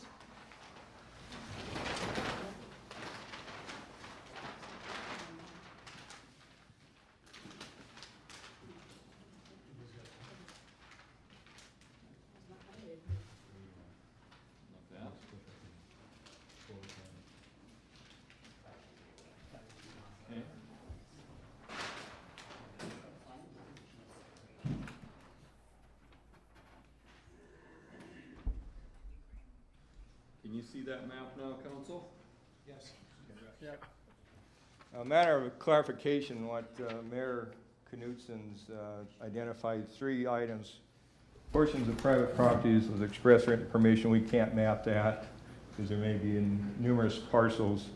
Number 2, portions of Prospect Park, Perkles Park, White Camp, and the east side. That would be these areas that are yellow, but then marked, outlined in green. So there's those 4 areas. Then portions of public-owned non-park properties that are greater than 1/4 area in size. The rest of the yellow areas that are marked on the map are city-owned properties that are more than 10,000 square feet, approximately 11,000 square feet.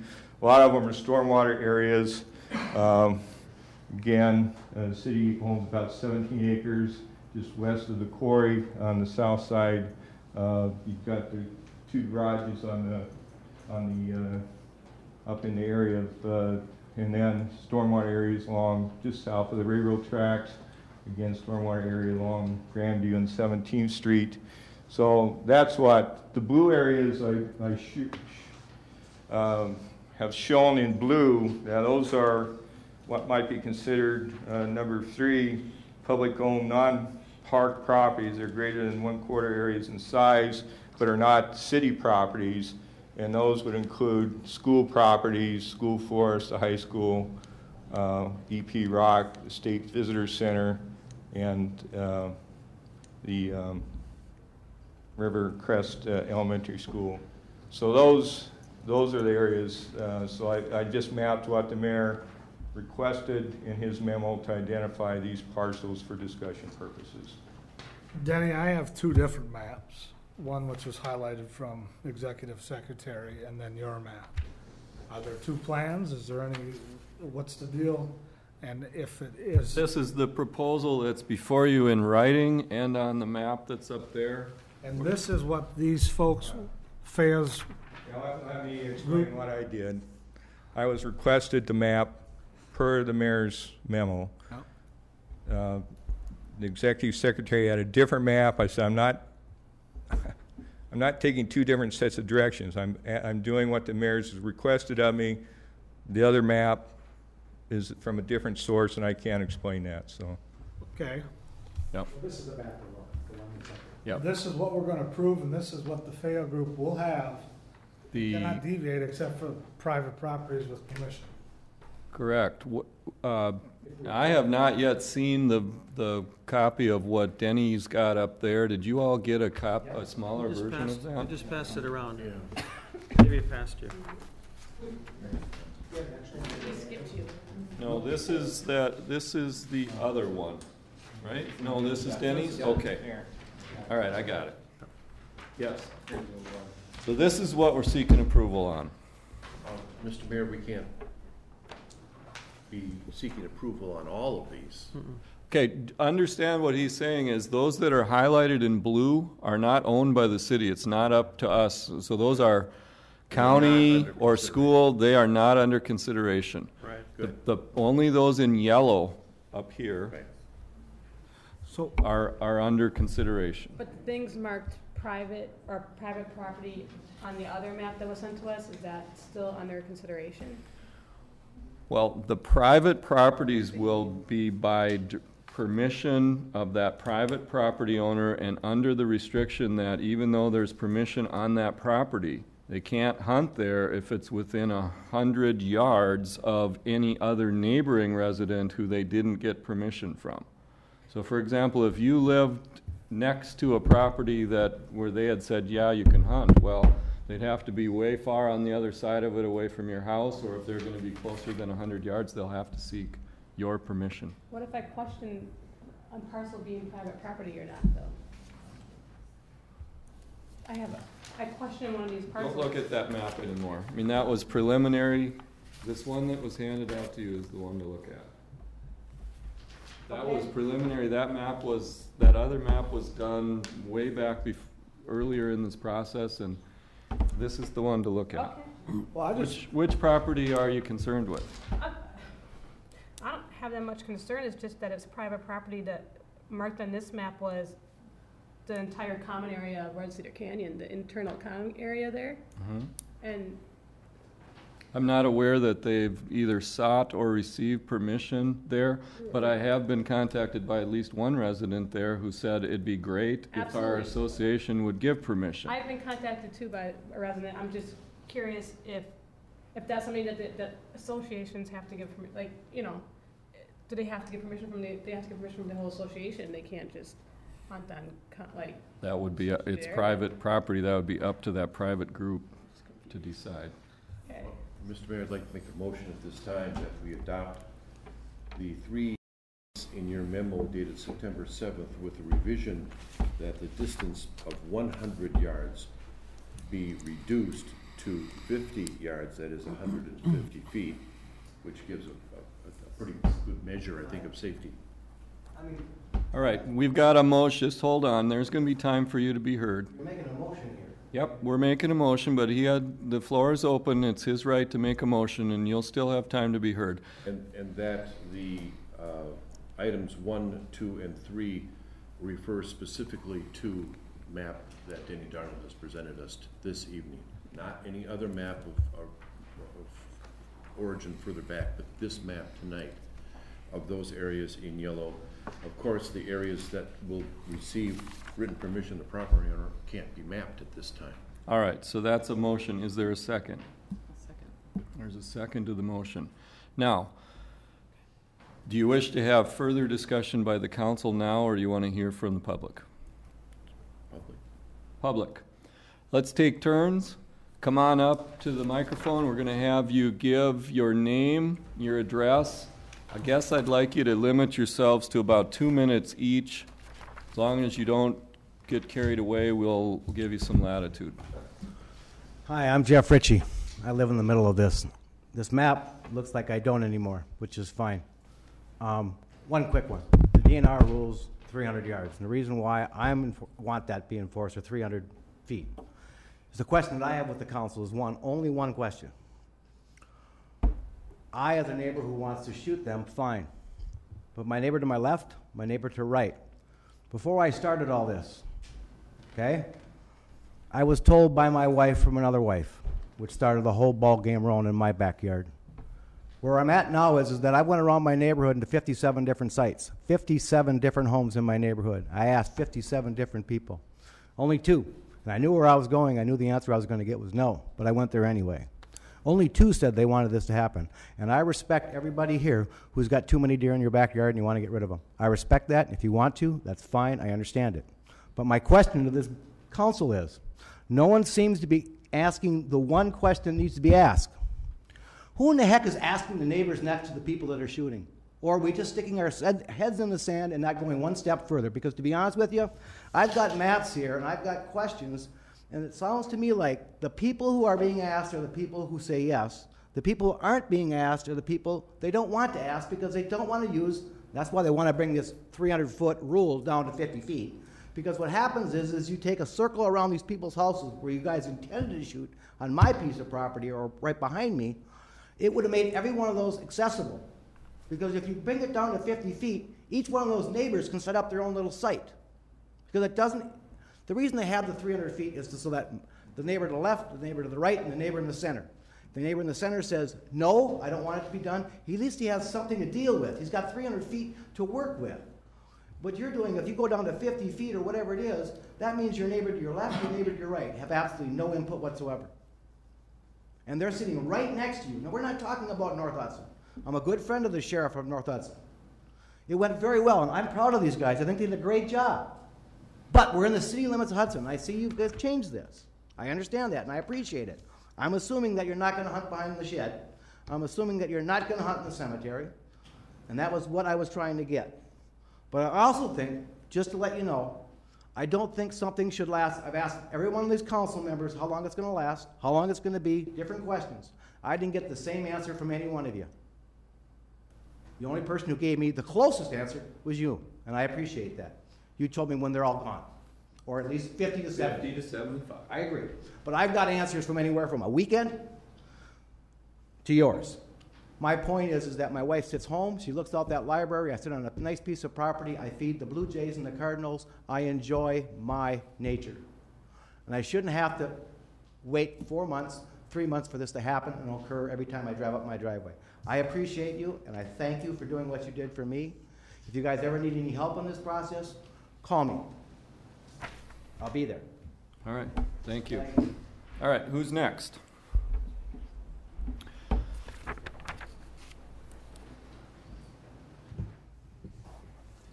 My name is Bruce Wanger. I'm a homeowner on Riverside Drive. I live at 1539 Riverside Drive in North Hudson, where the deer hunt went last year.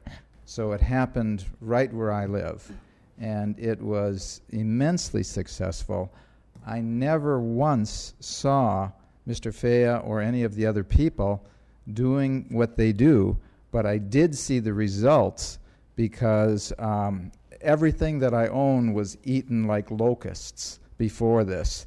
And this is the first year that I've had hostas that have made it through the summer. It is wonderful what they've done. And you're so lucky to have Mr. Fea doing this. It is marvelously successful, and it is no intrusion on the homeowner or the property owners around. You never see them. You never see it happen. All you see is the wonderful result. So I have nothing but glowing reports from being on the property that was hunted last year. Thank you.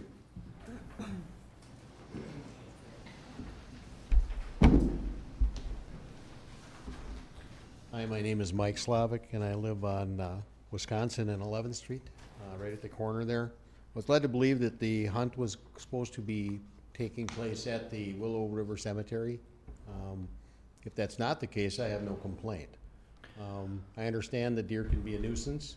All I ask is that you truly enforce that 100-yard rule. All right, well, be aware that the private properties that, and I understand from Mr. Fea that there's been, since recent publicity, a new flood of requests from private property owners who wish to have hunting. There's a process they need to go through. They need to give their permission. It needs to be evaluated whether it would be worth or suitable to hunt there, and so on. And that's a process. The private parcels that may choose to have hunting happen here, provided they're not within the setback provision, whatever we approve, they aren't marked on the map. It's going to be between them and the deer management company whether the deer management happens on their property or not. So as we haven't talked about any specific privately owned parcels here tonight, and I can't say. As to your property where you live, is that what you're saying? That's correct. Yeah. Well, we will say, I recommended the 100 yards because I thought it was workable, and Mr. Fea said he thought it was workable. I'm aware that there are shorter separation distances than that have been used elsewhere in Wisconsin, and I don't think the 150 feet is unworkable. That's up to the discretion of the council here to change that, whatever they choose to do. But whatever we set, we will enforce. Thank you. Anyone else? Come on up. Going once? Twice. Didn't even get to twice. Steve Wilcox, end of River, 10th and 11th Street. Just under 2 acres inside the city limits. Lived there for 34 years with my wife and all the critters. I've live trapped over 20 different items, raccoon, rabbits, you name it, but I haven't been able to live trap the herd. We had 12, 13 deer on our property routinely, night after night, clear cutting. And unlike this gentleman, my hosta have never seen flowering. So we are one of those private parties that look forward to this. As far as the safety zone, it won't matter because we can shoot up and down the tracks in either direction. And so the deer herd comes in from Lake Malibu. It heads up and down the railroad tracks between 7th and the big apartments on the end of St. Croix Street, and ours is not the herd that he alluded to. That's the YMCA herd. Ours is the railroad herd. So, thank you. Thank you. Anyone else? There's also a Laurel Avenue and Stone Pine herd, which, at times there's 7, 8 walking across. Devin says many more, but they do tend to herd up, and you'll see them. Yes, sir. Hi, Jeff Hallbeck. I live at 200 Oak Ridge Drive North in North Hudson. And the folks came in and hunted on my property. I have about 6 acres, and it's right in this village of North Hudson, overlooking Lake Malibu. We counted 18 deer when they started this spring. I've counted 3 deer. And our landscaping has never been better. They're a very professional group. I even asked them if I could get up in the tree stand with them, since I'm not a deer hunter, and they suggested that wouldn't be a safety issue. So I have no concerns about having them come back and hunt our property again, and I think it would be a welcome service to the city of Hudson to have them do that. Thank you. Thank you.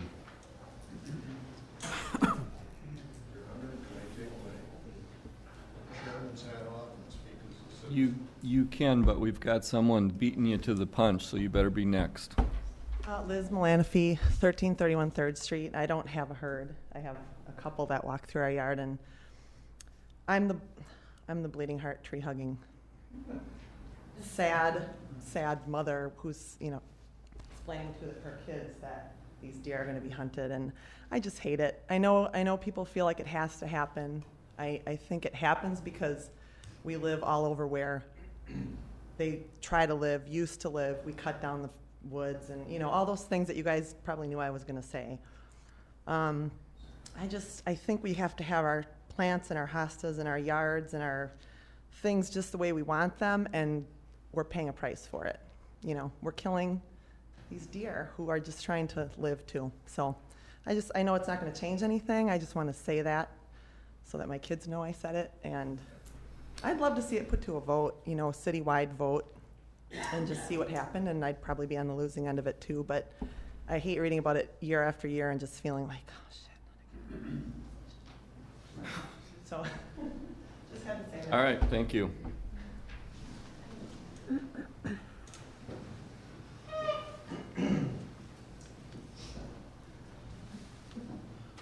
I would like everyone to know that the intent of this is not to eradicate the herd.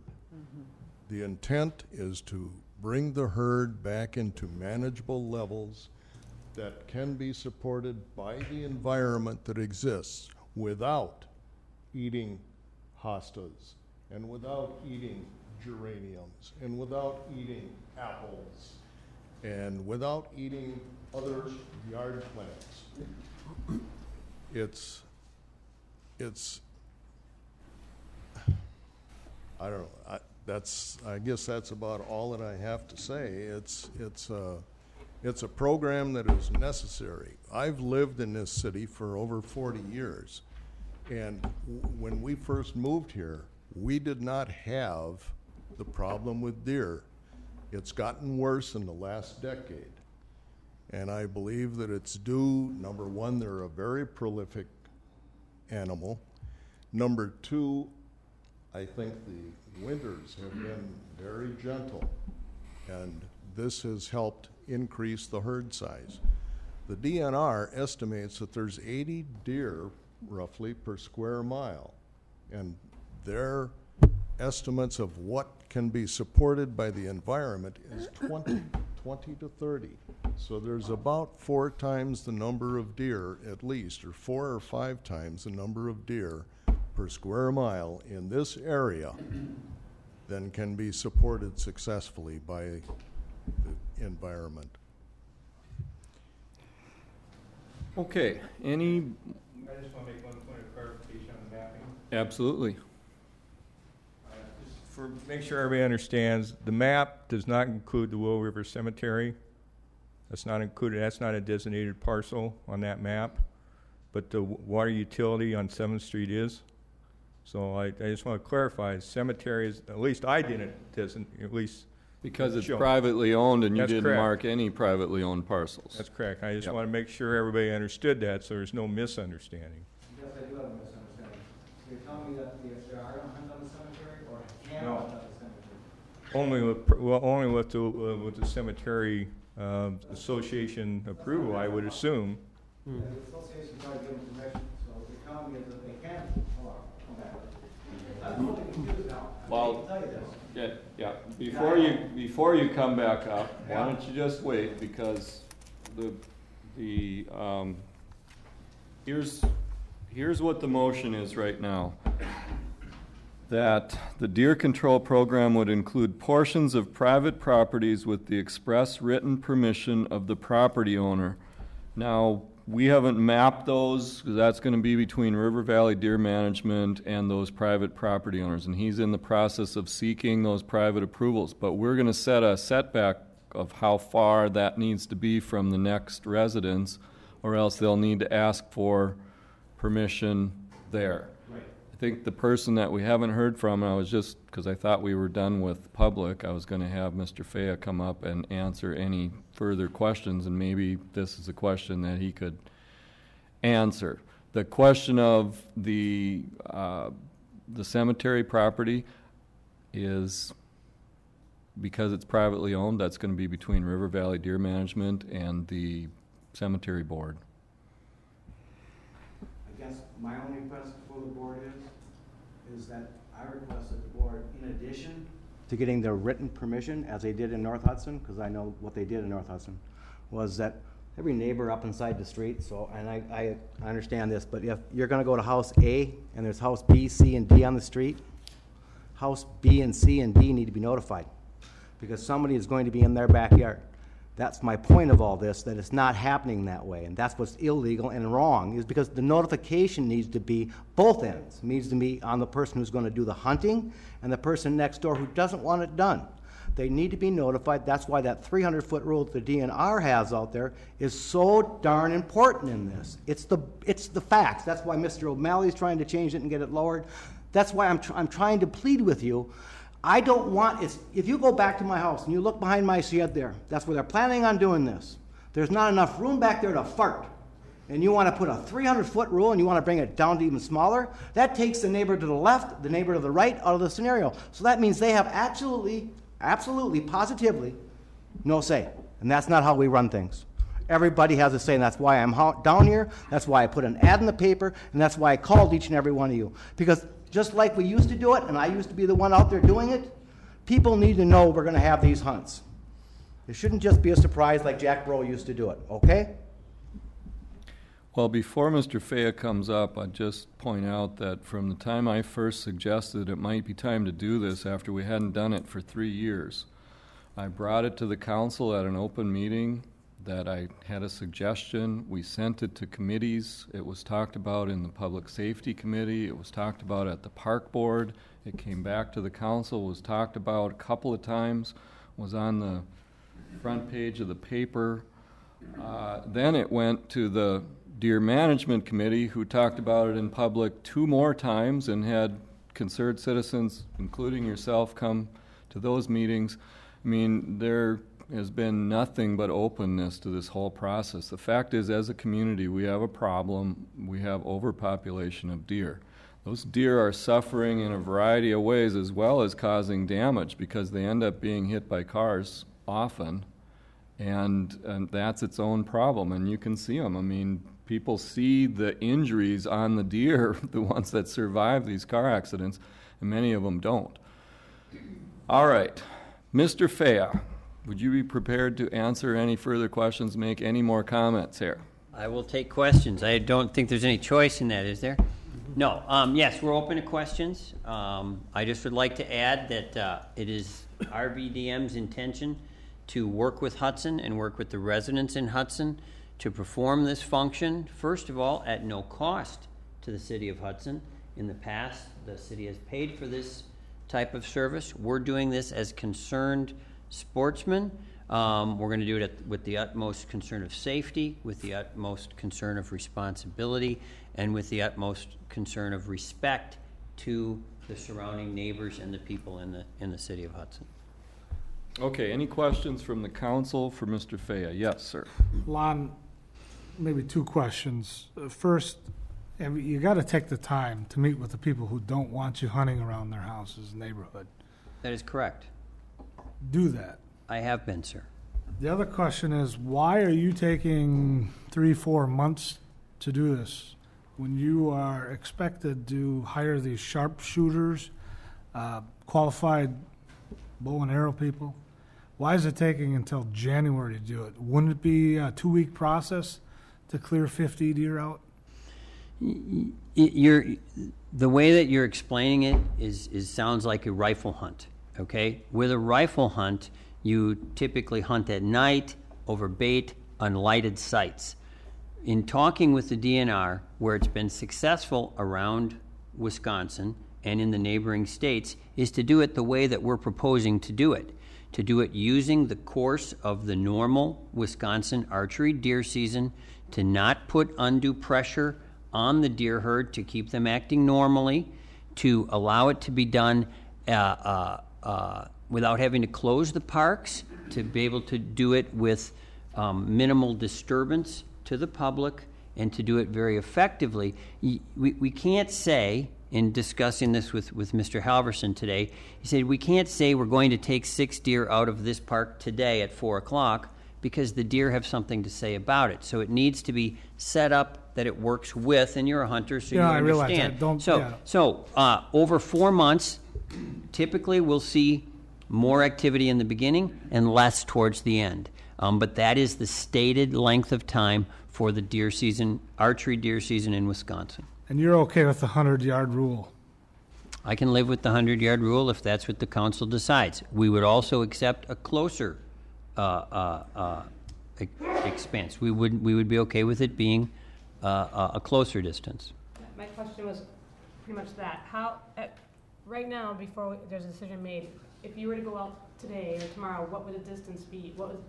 How far do you usually set up from a resident's home? If the resident gave her permission, we could sit on, if you wanted it done at your house and there were no homes within the prescribed area, we could sit on your deck and do it as far as that goes. You have to have permission from the surrounding property owners, or if it were a gun hunt, be within 100 yards away from that residence. So then what's actually best for this hunt, in your opinion, 50 yards or 100 yards? For you to have a more successful hunt, the whole point is to have a successful hunt and reduce the deer herd. So what would be a successful hunt, 50 yards or 100 yards? Well, 50 yards would be easier to deal with from our perspective than 100. Any other questions for Mr. Fayette? How far can an arrow go when you shoot it? I know mine don't go very far, but you're a professional. An arrow can travel 100 yards. There's no question that an arrow can travel 100 yards. It's not going to when shooting at a trajectory down and with a backstop within 20 or 30 or 40 yards. So you could physically shoot an arrow 100 yards easily if you aimed it, skyward. So that's not applicable to what we're doing. It's keeping a buffer zone of safety around the residents is what you're really trying to do. Okay. Any other questions? Over here? Over here? May I make a comment? Yes. Something we haven't touched on that I think should be voiced at least very briefly.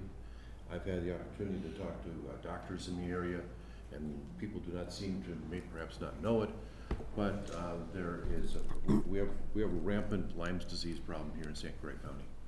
And doctors tell me that it's much worse than people imagine, than people talk to them about, and it's potentially life-threatening. Fewer deer means fewer deer ticks, means less Lyme's disease. There's a definite health advantage here. I wanted to mention, so I got an email from somebody also who pointed out something interesting, talking about the health of the herd, and that is the kinds of things they eat in our yard is not good for these deer.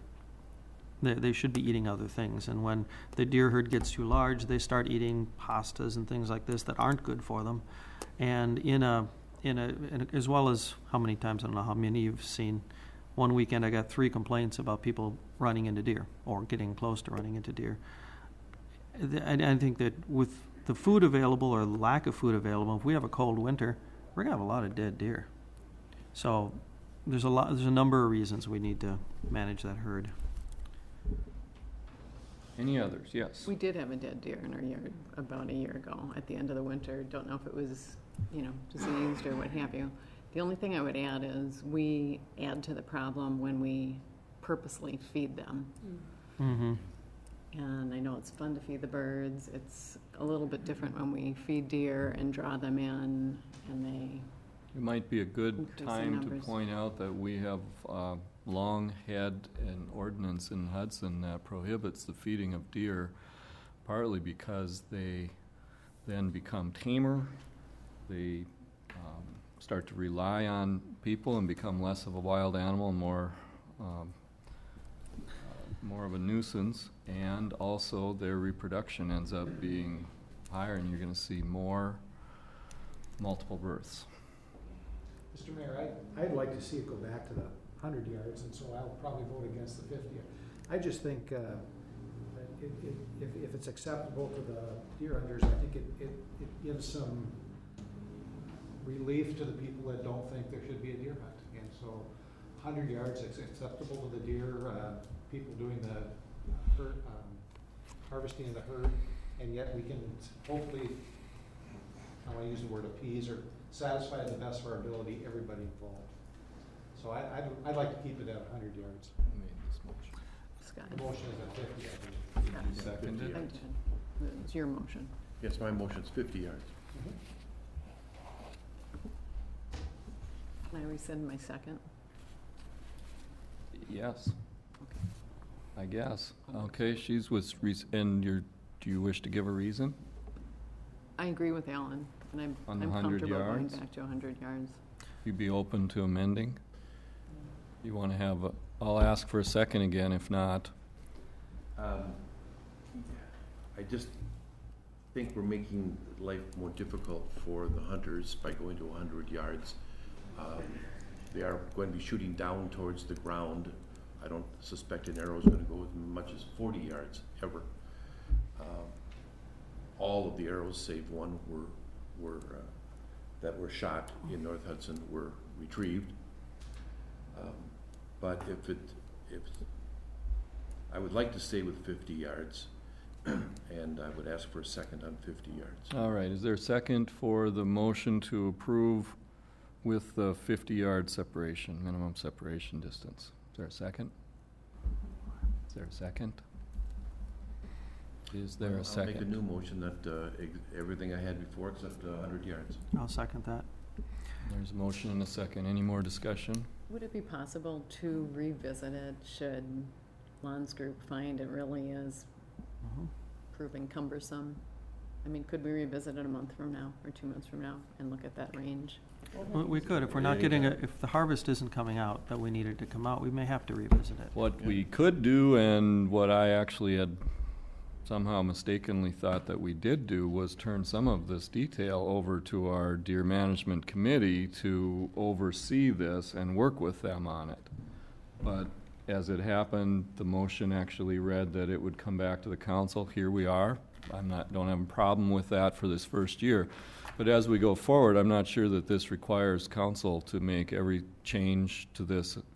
It ought to be something that a committee could probably handle. So if you want to, you could give some authority to the citizen group that we set up to work with staff to make some changes as well. But could I just say one more thing? Yeah. In regards to communication with this whole thing, I think we should be able to do a little better job. I know what you put out there when Mr. Ritchie asked that. We did have the meetings for that. But to me, there was a lack of knowledge of what was going on. Maybe it was the perception of this behind door type, we'll choose here, we'll choose there. That's why I asked to be on the committee, Mr. Mayor, was to kind of put some of that away and get out there and talk to your neighbors. And that's one big thing I want the public to know. If you are a private resident that is asked to have the deer hunt, go talk to your neighbors. Go talk to them and get to know them for one, and say, hey, I've got this guy shooting. I want you to be aware of it. Communication, I think, could have been better with this. And I understand the meetings and the public inquiry, but we need to be more open to the public with something as sensitive as this issue is. And I think this pretty much brought that out. So, Mr. Morissette, what would you have done different? Well, let's stick to the issue here. Well, I mean, unless you want to amend the motion to include something further. I'll call the question. Then the question's been called. All in favor say aye. Aye. Opposed say no. No. Motion passed 5-1. And thank you for coming and participating. Move on to new business, number A, public right-of-way designation / street name for Pearson Drive, Resolution 17-10. Motion to suspend the rules. There's a motion to suspend the rules. Is there a second? Any discussion on the motion? Roll call vote on the motion? Morissette? Yes. O'Malley? Yes. Wyland? Yes. Churchill? Yes. Bernard? Yes. Yaku? Yes. Motion passes. The rules are suspended towards adoption of Resolution 17-10. We've got Mr. Darnold here to talk about this and answer any questions. This is a simple housekeeping item, just names Pearson Drive all the way from Hanley Road up to Center Drive, and then through the Bantel commercial area. The street right-of-way is dedicated through a number of different methods and sources, and all we're trying to do is get the official street name made. So that's all that's being requested tonight. Okay, is there a motion? Move to adopt Resolution 17-10. Second. The motion and a second to adopt 1710. Any discussion? All in favor say aye. Aye. Opposed say no. And the resolution is adopted. Communications and recommendations of the mayor.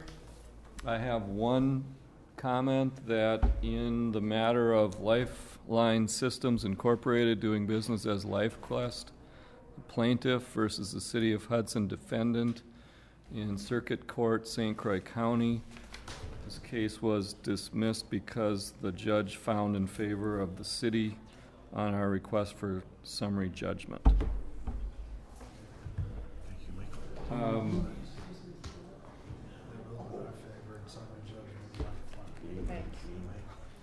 There's a library report here that didn't make it in time to formally be on our agenda tonight, but it's got some interesting statistics in it showing the increased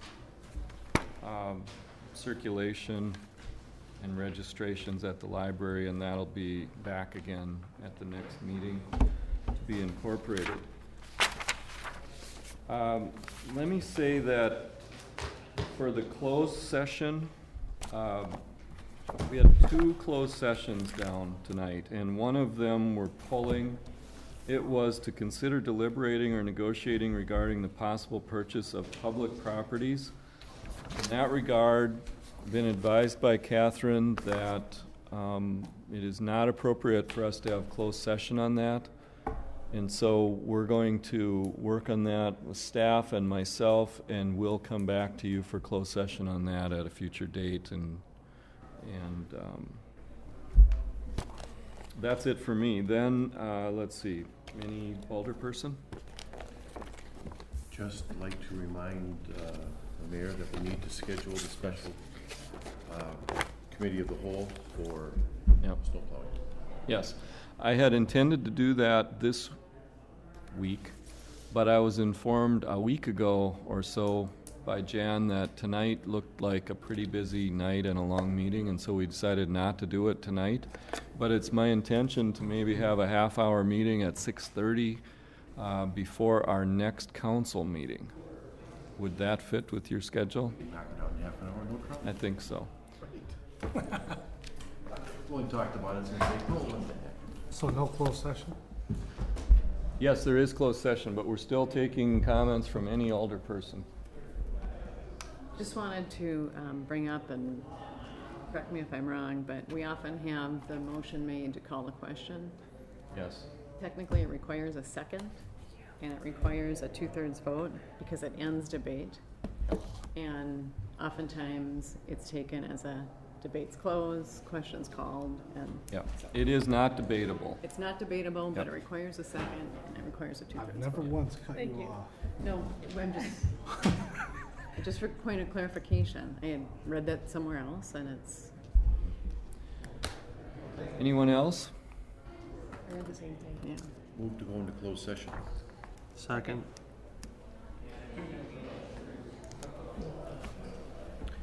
The motion is to go into closed session pursuant to Section 1985 1G of Wisconsin statutes to confer with legal counsel for the governing body who is rendering oral or written legal advice regarding strategy to be adopted by the governing body with respect to litigation in which the city is involved, i.e. Lifeline Systems DBA LifeQuest v. City of Hudson. Discussion? Roll call vote. Morset? Yes. O'Malley? Yes. Wyland? Yes. Burchell? Yes. Bernard? Yes. Jacob? Okay. Yes. Can we take Call a, Bernard again. Bernard? can we take a 1-minute Motion break? passes. Let's take a few-minute break and we'll be right back.